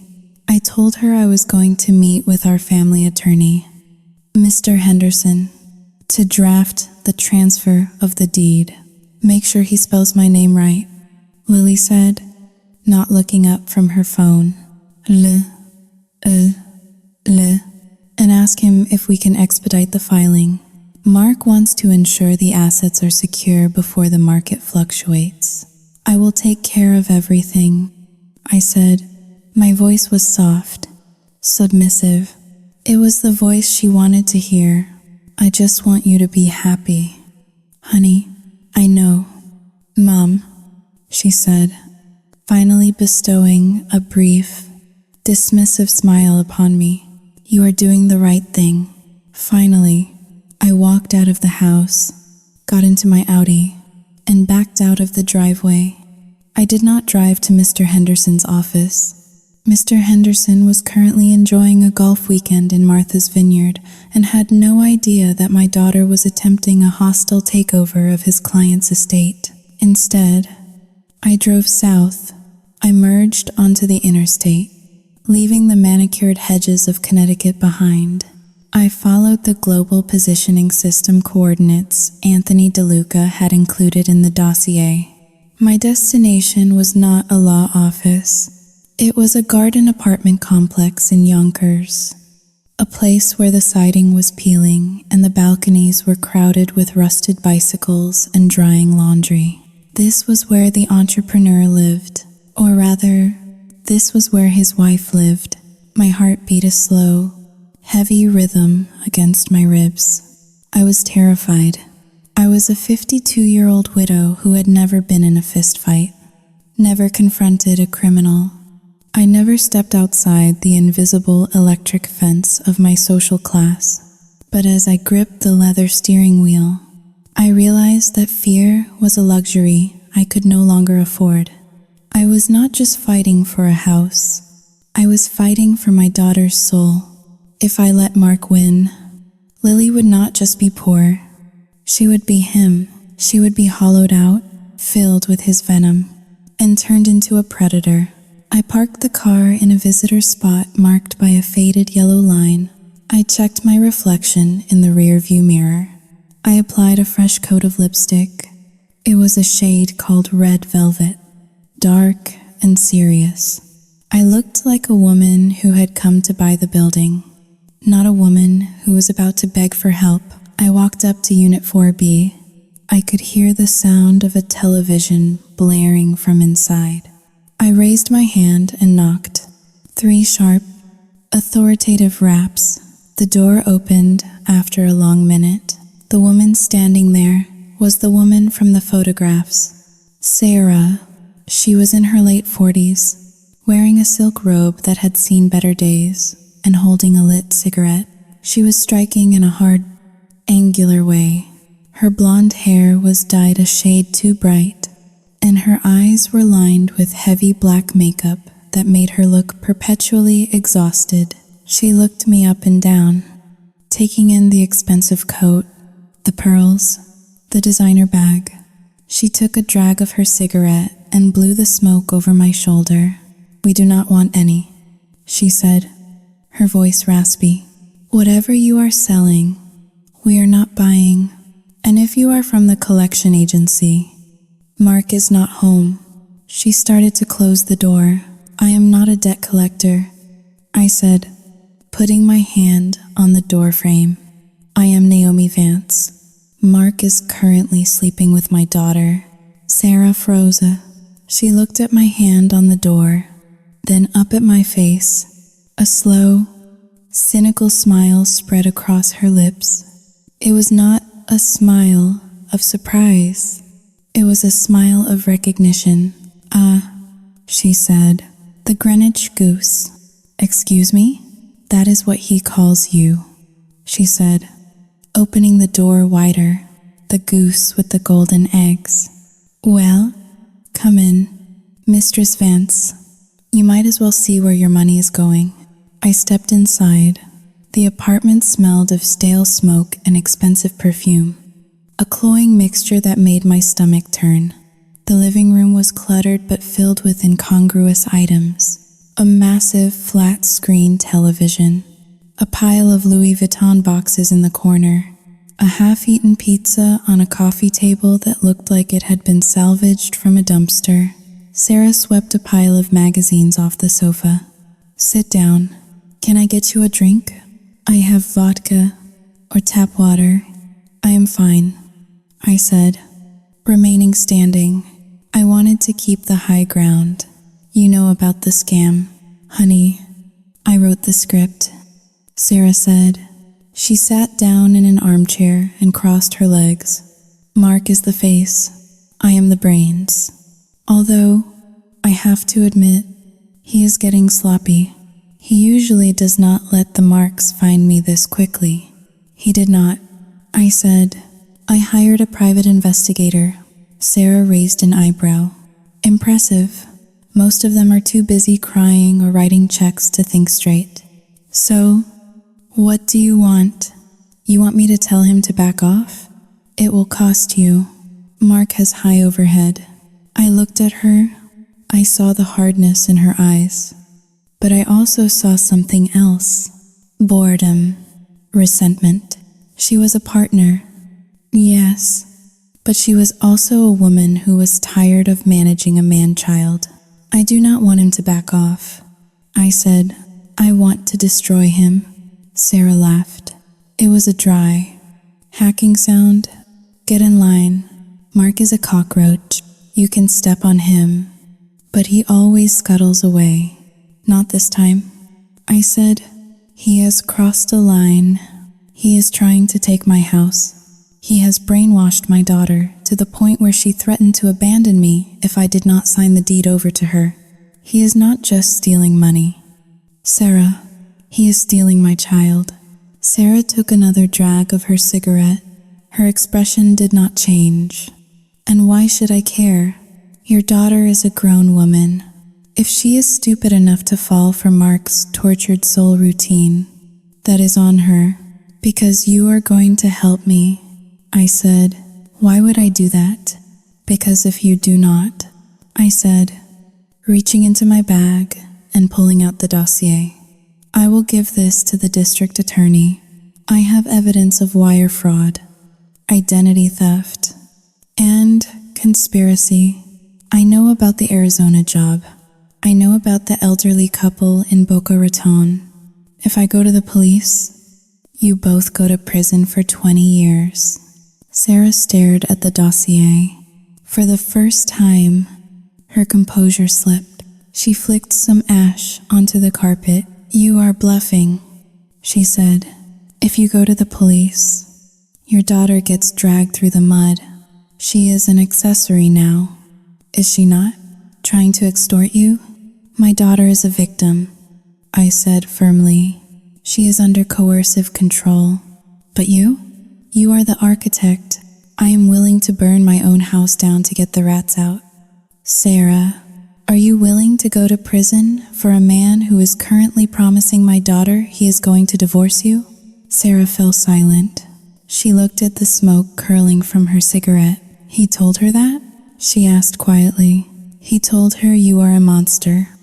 I said, "He told her he hates you.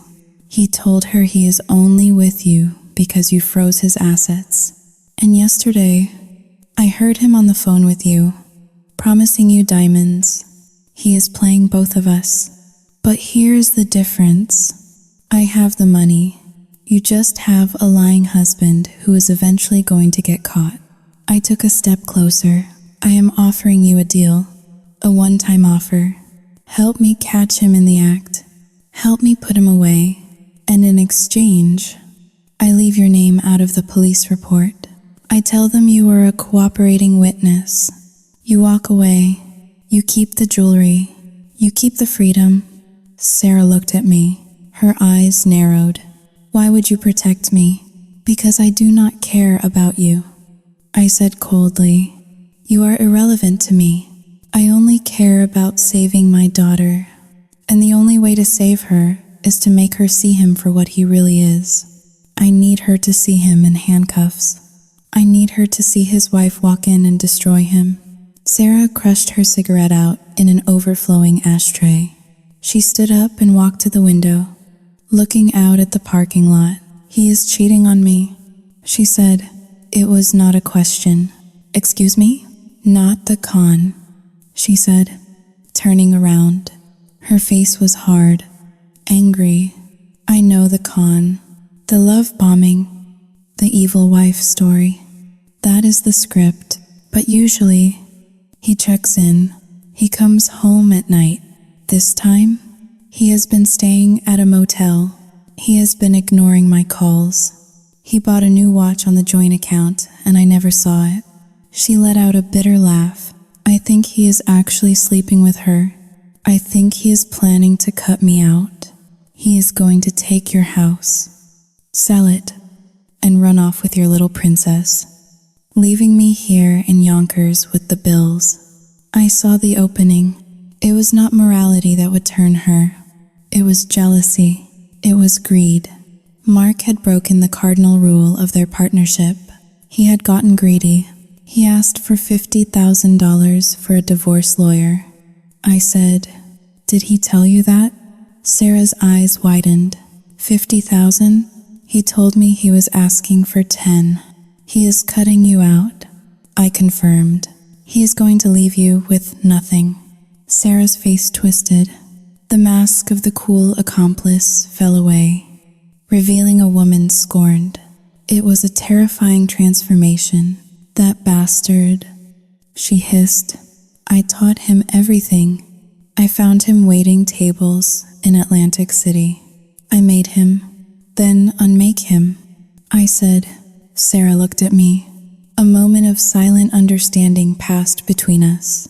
We were two women from different worlds, bound together by the same treacherous man. "What is the plan?" she asked. "Tomorrow night," I said.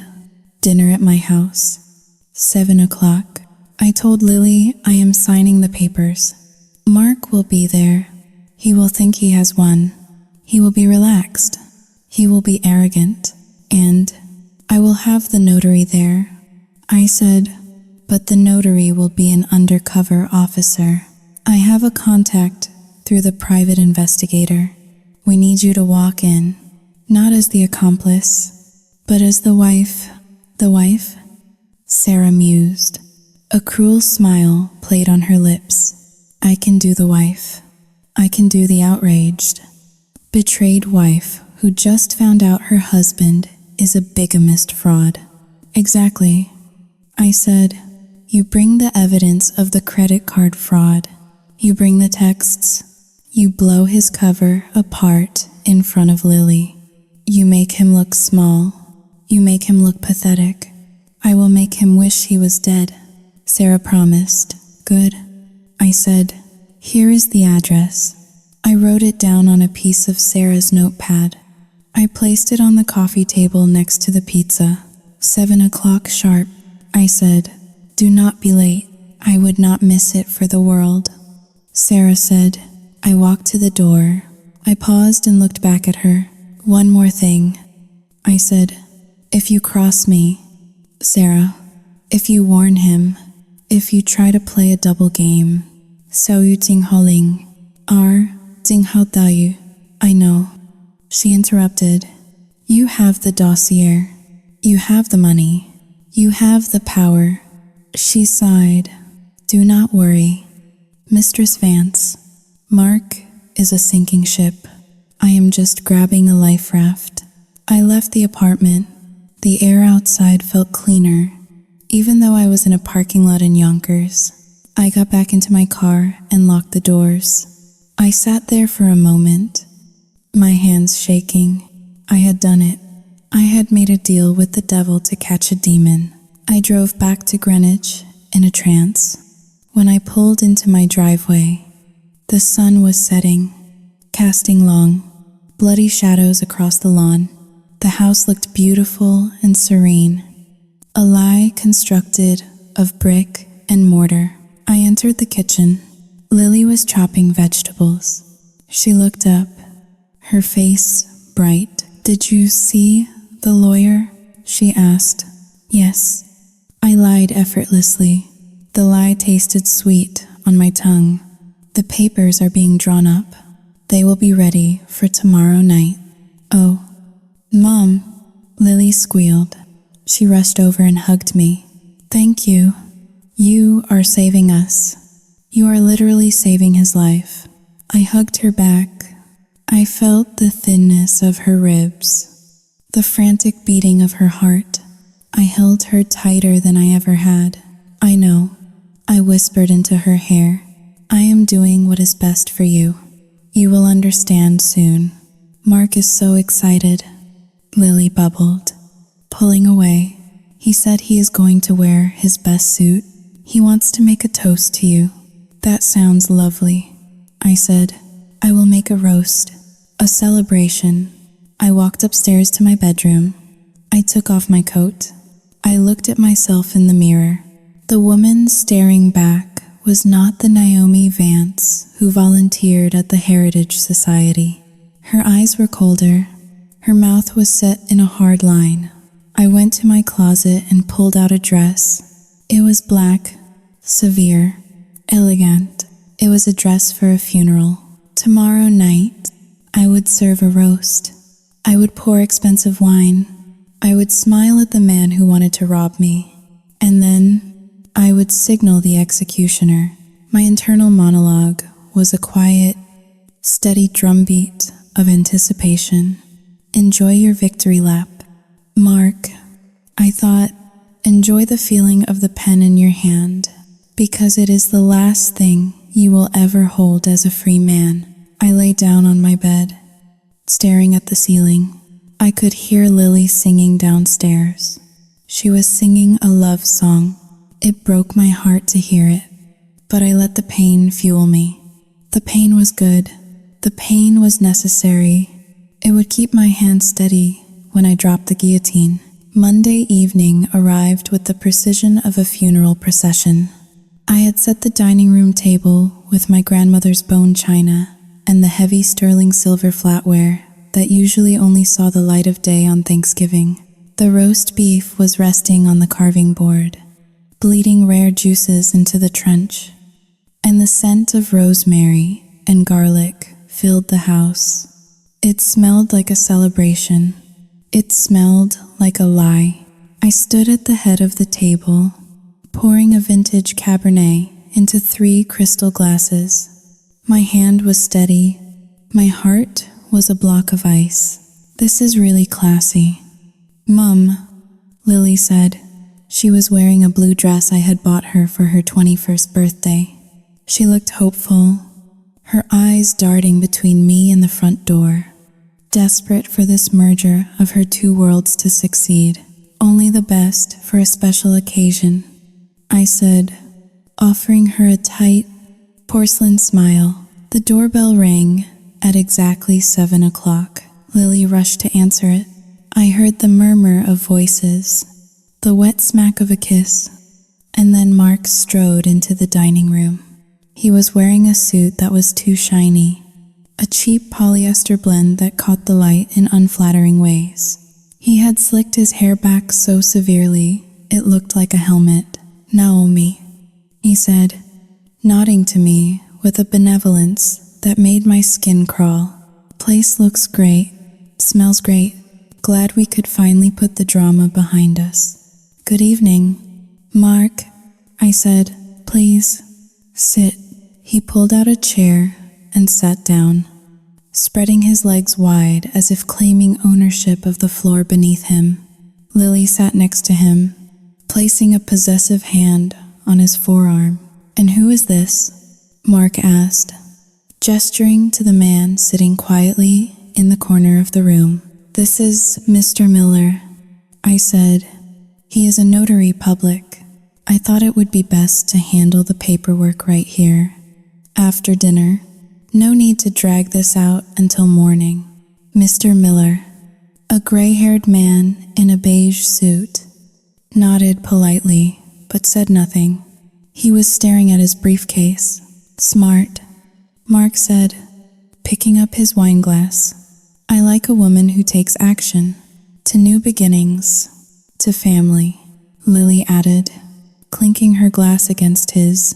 I watched them drink. I did not touch my wine. I watched Mark devour the roast beef, cutting huge, jagged chunks and shoving them into his mouth. He talked with his mouth full, expounding on his plans for the assets. He talked about diversifying the portfolio. He talked about turning the guest house into a home office for his consulting firm. I let him talk. I let him build his castle in the air. "So," Mark said, wiping grease from his chin with a linen napkin, "let us see these papers." I nodded to Mr. Miller. He opened his briefcase and placed a stack of documents on the table. They were thick, official-looking, and completely meaningless. "Here is the deed transfer," I said, sliding the papers toward Mark. "And here is the check, $50,000. I placed the check on top of the papers. Mark's eyes widened. He reached out, his fingers twitching slightly. He picked up the check first, staring at the zeros. "You are a generous woman, Naomi," he said, his voice dropping to a purr. "Lily was right. You just needed a little push. Sign the papers, Mark," Lily urged, her eyes shining. "Then we are free." Mark picked up the heavy fountain pen. He uncapped it. He looked at me, a smirk playing on his lips. It was the look of a predator who had finally cornered its prey. "You are making the right choice," he said. He lowered the pen to the paper. Ding dong, the doorbell rang. It was loud, insistent, echoing through the tense silence of the room. Mark froze. The pen hovered an inch above the signature line. "Who is that?" he asked, irritation flashing in his eyes. "I will get it," I said calmly. "No, into," Mark commanded. "Lily, get the door. Tell them we are busy. Tell them to go away." Lily stood up, looking confused. She walked to the foyer. I remained seated, my eyes locked on Mark. He looked nervous. His animal instinct was sensing a trap, but his greed kept him glued to the chair. I heard the front door open. "Hello?" Lily's voice drifted in from the hall. "Can I help you?" "I am here to see my husband," a woman's voice replied. It was loud, scratchy, and dripping with venom. Mark dropped the pen. It clattered against the china plate. His face drained of color, turning a sickly shade of gray. Sarah walked into the dining room. She was not wearing the bathrobe from yesterday. She was wearing a trench coat and heels. Her makeup was smeared, her hair wild. She looked like a woman on the edge of a nervous breakdown. It was a performance worthy of an Academy Award. "Mark," she screamed. Lily ran in behind her, looking terrified. "Excuse me, you cannot just walk in here. Who are you?" Sarah ignored Lily. She marched straight up to Mark, grabbed the glass of red wine from the table, and threw the contents into his face. The dark liquid splashed across his shiny suit and dripped down his white shirt like blood. "You bastard," Sarah yelled. "You told me you were in Cleveland. You told me you were closing a deal with a client," Mark sputtered, wiping wine from his eyes. He stood up, knocking his chair over. "Sarah, what?" Saoyu Tsing Haoling. 2 hash is greater than, what are you doing here? "I tracked your phone," she shrieked, pulling a stack of printed papers from her coat pocket. "I saw the credit card charges." "Cartier? Who is she?" "Mark? Who is the whore you are buying diamonds for while I am at home with the kids?" Lily let out a small, strangled gasp. "Kids?" Sarah spun around to face Lily. She looked her up and down with sneering contempt. "Oh, God, is this her? This child? This is what you are spending our retirement money on?" Saoyu Tsing Haoling. 2. I am his girlfriend." Lily stammered, her voice shaking. "He is divorcing you. He said you were a monster." Sarah threw her head back and laughed. It was a chaotic, terrifying sound. "Divorcing me? Honey, we just renewed our vows in Vegas 3 months ago. Look at the text messages." Sarah thrust the papers into Lily's chest. Lily instinctively grabbed them. I watched as her eyes scanned the pages. I knew what was on them. I had selected them myself from the dossier. Love texts, photos of them in bed together from last week, and the text from yesterday, "Found a golden goose in Greenwich.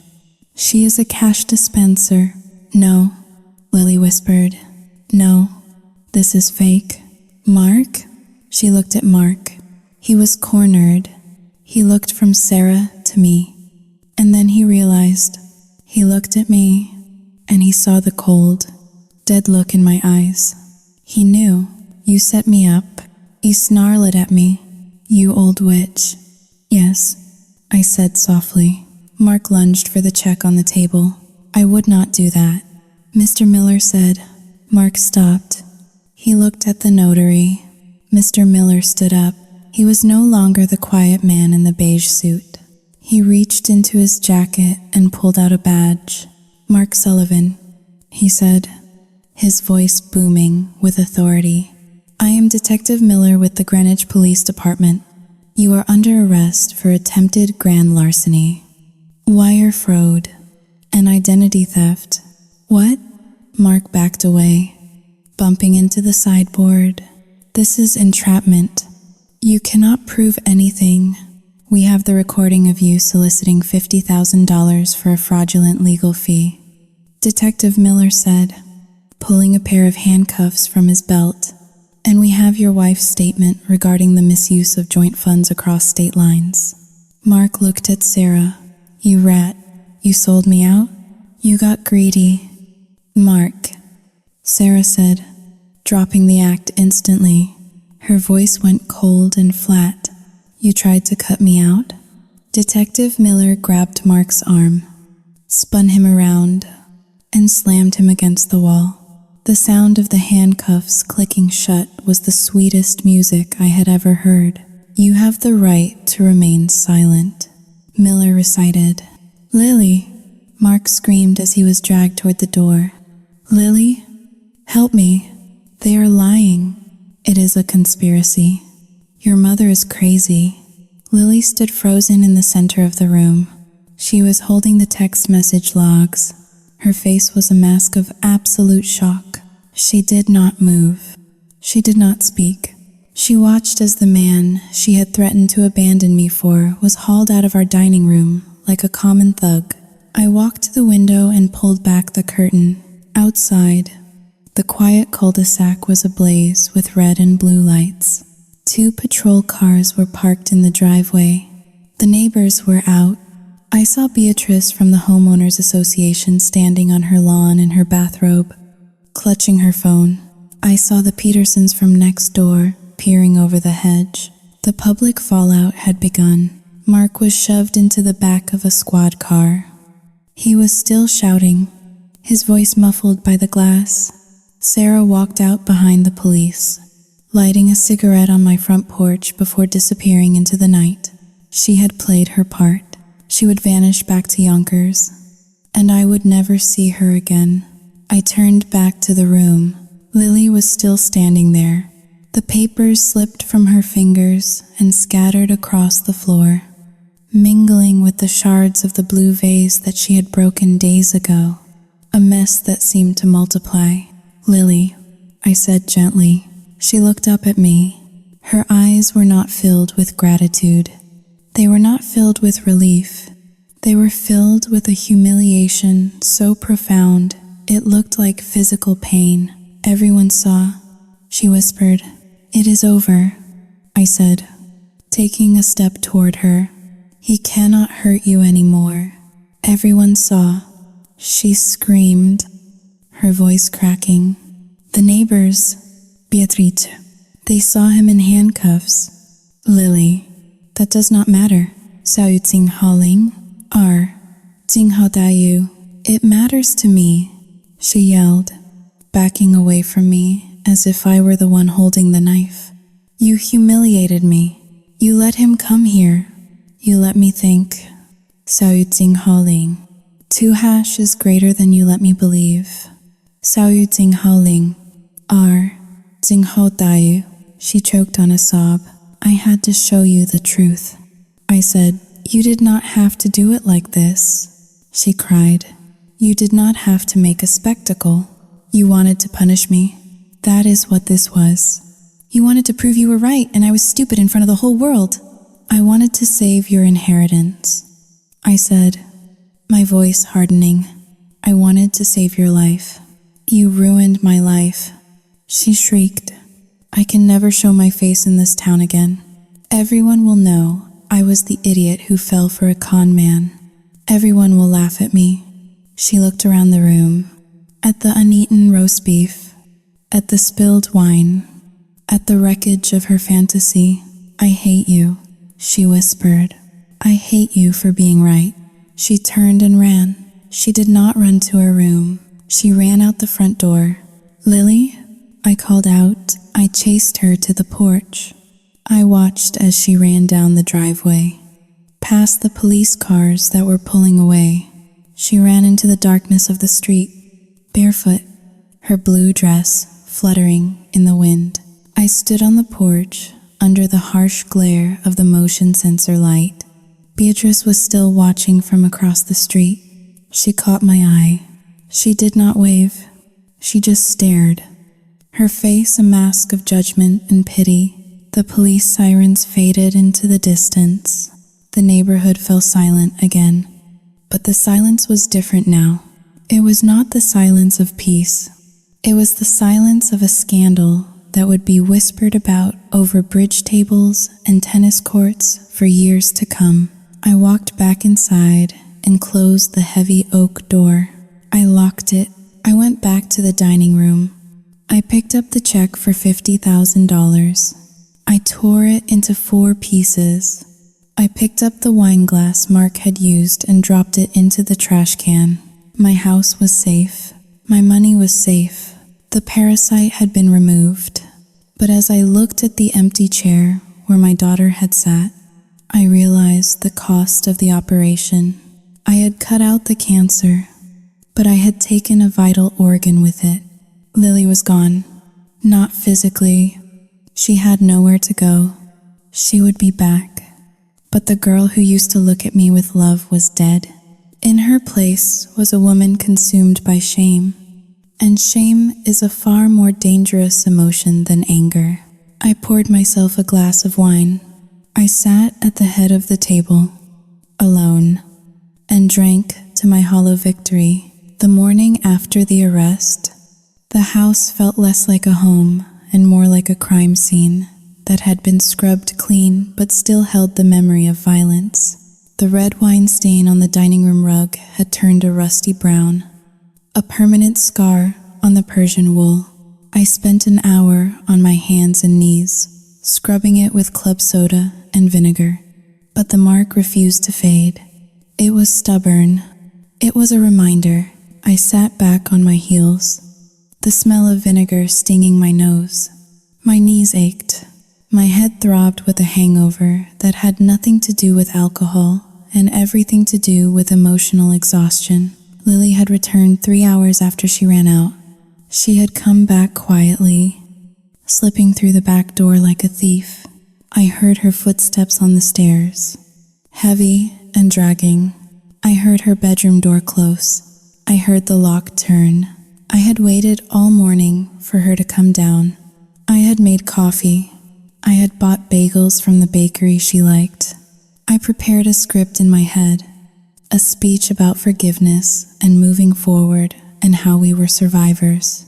I was ready to be the benevolent mother, the rock she could cling to while she healed. At 11 o'clock, she finally appeared. She looked like a ghost. Her face was pale and puffy, her eyes swollen to slits. She was wearing old sweatpants and a stained t-shirt. She did not look at me. She walked straight to the coffee pot, poured a mug, and leaned against the counter, staring out the window at the driveway where the police cars had been the night before. "Good morning," I said softly. She did not answer. She took a sip of coffee, wincing as the hot liquid hit her tongue. "Lily," I tried again. "We need to talk. I know yesterday was howling, doi, traumatic, but it is over. He is gone." She turned slowly to face me. The look in her eyes stopped the words in my throat. I expected sadness. I expected shame, but I did not expect the cold, hard glint of accusation. "Is it?" she asked. Her voice was raspy.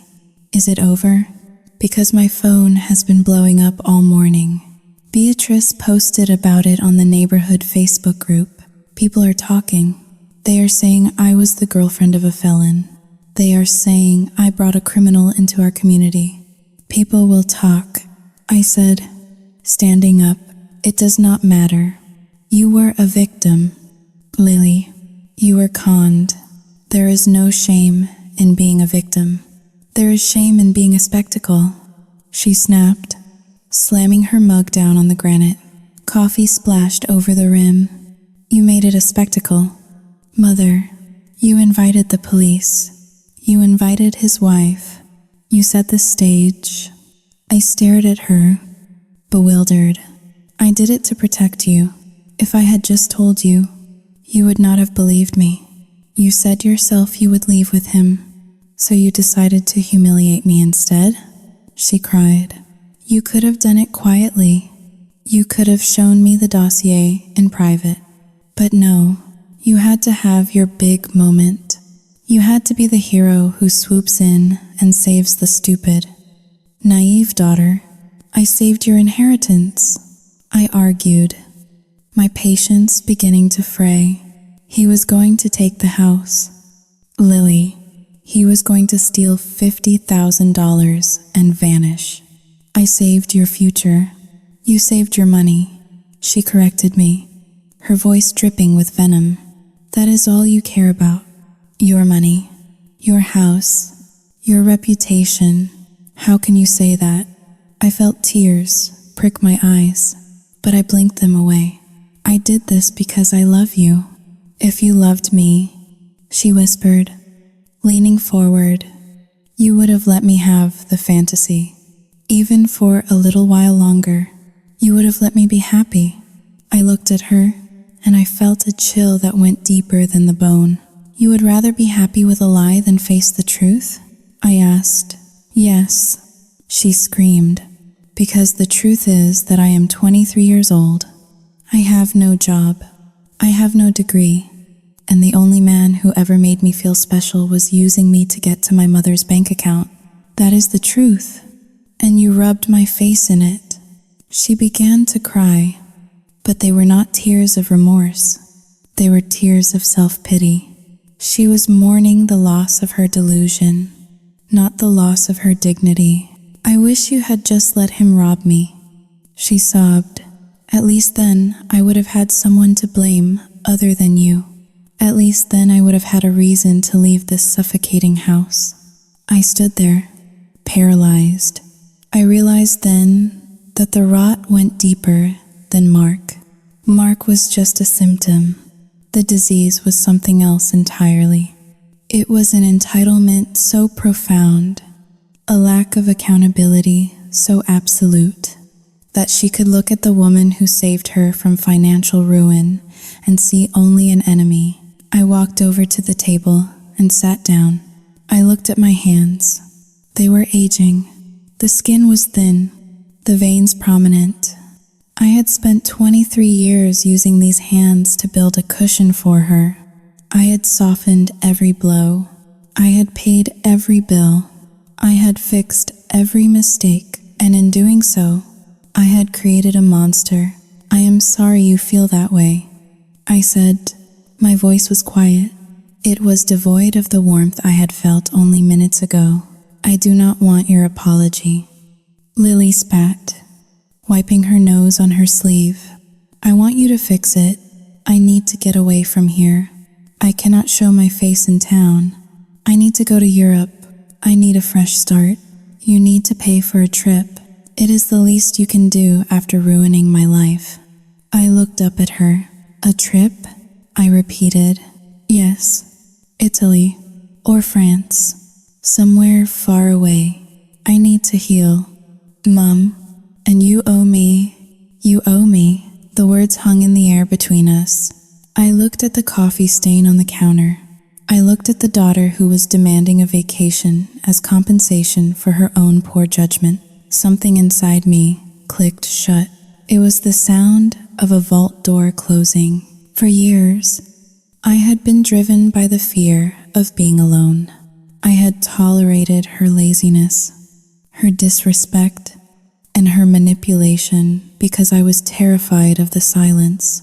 I thought that if I just gave enough, if I just loved enough, she would eventually grow up and love me back. But love is not a transaction, and you cannot save someone who does not want to be saved. You can only drown with them. I felt a strange sensation wash over me. It was not anger. It was not sadness. It was clarity. It was the cold, refreshing clarity of a winter morning. No, I said. Lily stopped crying. She looked at me, confused. What? No, I said again. I did not raise my voice. I did not need to. I am not paying for a trip to Europe. I am not paying for a fresh start. But 小雨静好零 2 hash is greater than but I am the victim. She stammered. You have to help me. I have helped you, I said, standing up and smoothing down my skirt. I saved you from a con artist. That was my final act of parenting. Lily, what are you talking about? She took a step back, sensing the shift in the atmosphere. I am talking about reality. I said, the reality you have been avoiding for 23 years. Mark is gone, but the problem remains. The problem is that you are an adult who acts like a child, and I am a mother who has allowed it. You cannot do this to me, she whispered. I have anxiety. I am traumatized. We are all traumatized.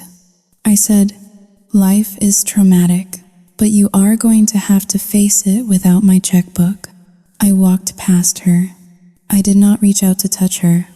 I did not offer a hug. I felt light. I felt empty. Yes, but it was a clean emptiness. It was the emptiness of a room that has finally been cleared of clutter. "Where are you going?" Lily asked, her voice rising in panic. "I am going to the garden." I said, "I have weeds to pull." I walked to the back door. "Mom," she screamed after me, "do not walk away from me. I hate you." I paused with my hand on the doorknob. The words would have devastated me a week ago. They would have sent me spiraling into guilt and appeasement. But today, they just sounded like noise. Like the screeching of a child who has been told she cannot have candy for dinner. "I know," I said, without turning around, "but you will survive." I stepped out into the cool air. The sun was shining. The birds were singing. The world had not ended. Inside the house, my daughter was weeping, not for me, but for the loss of her comfort. She was mourning the death of the automated teller machine. Not the mother. I knelt in the dirt and began to pull the weeds, one by one, root and stem. It was hard work. It was dirty work.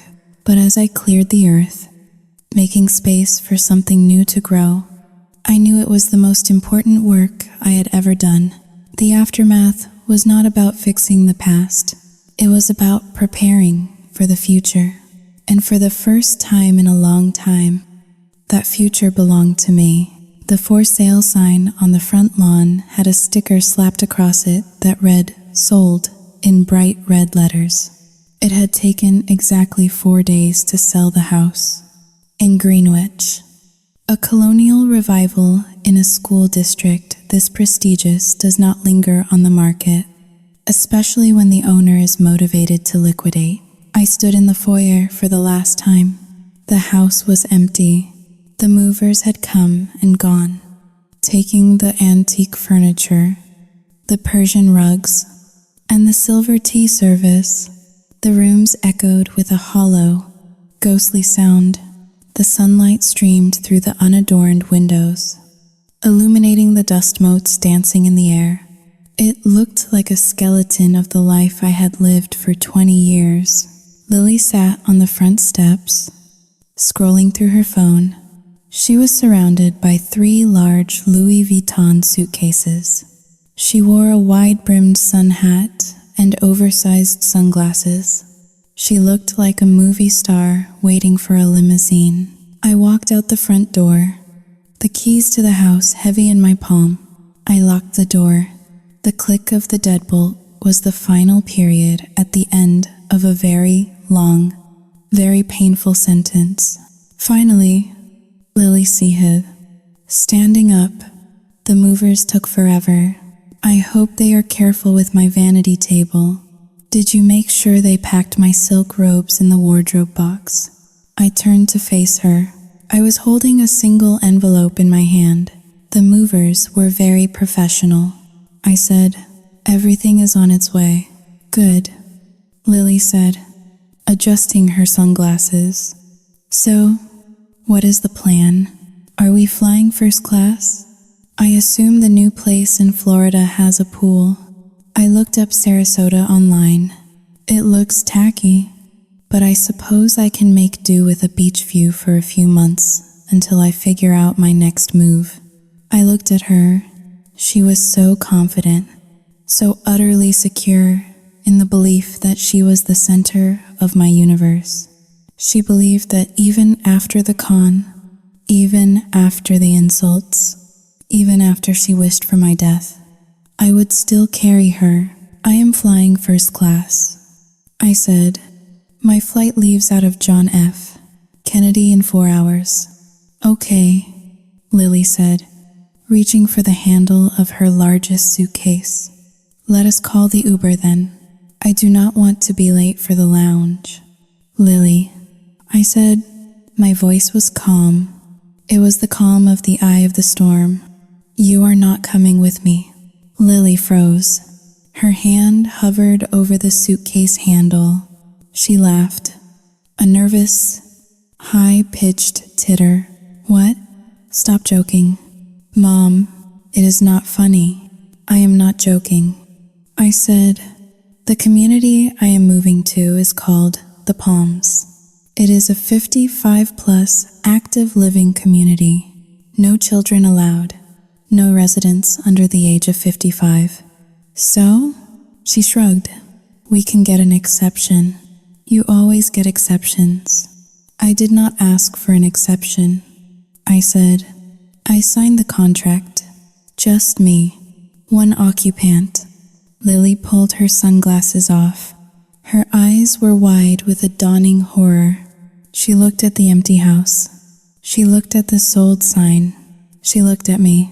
But, Sao Yuzing Hao Ling, 2 hashes greater than where am I supposed to live? She asked. Her voice sounded very small. I do not know. I said, you are 23 years old. You have a college education. Mostly, you have your health. You have your freedom. I extended the envelope toward her. What is this? She asked, snatching it. That is the contact information for a women's shelter in Stamford. I said, and a bus ticket to the city, and $200 in cash. That should be enough for food for a week, if you are frugal. $200? She screamed. Are you insane? I cannot live on $200. Where am I going to sleep tonight? That is a problem for you to solve. I said, for 23 years, I solved every problem for you, and look where it got us. You tried to rob me. You tried to replace me. You wished I was dead so you could have my money. I did not mean it, she wailed, tears streaming down her face. I was stressed. I was manipulated. We are all responsible for our choices. I said, I am responsible for enabling you. And today, I am making a different choice. I pointed to the 3 Louis Vuitton suitcases. Those suitcases are worth $2,000 each. I said, I suggest you sell them. That should cover a deposit on a studio apartment. You cannot do this, she shrieked, grabbing my arm. Her nails dug into my coat. I am your daughter. You have to take care of me. It is the law. I gently peeled her fingers off my arm. No, I said, it is not the law, and it is not love. It is hostage negotiation, and I am done paying the ransom. A black town car pulled up to the curb. The driver stepped out and opened the trunk. That is my ride. I said, Mom, Lily screamed. She threw herself onto the pavement, clinging to her suitcases like a castaway clinging to debris. Please, I am sorry. I will be good. I will get a job. Do not leave me here. I walked to the car. The driver took my single bag. I did not look back at the house. I did not look back at the neighborhood where I had spent half my life trying to be the perfect mother. I got into the back seat.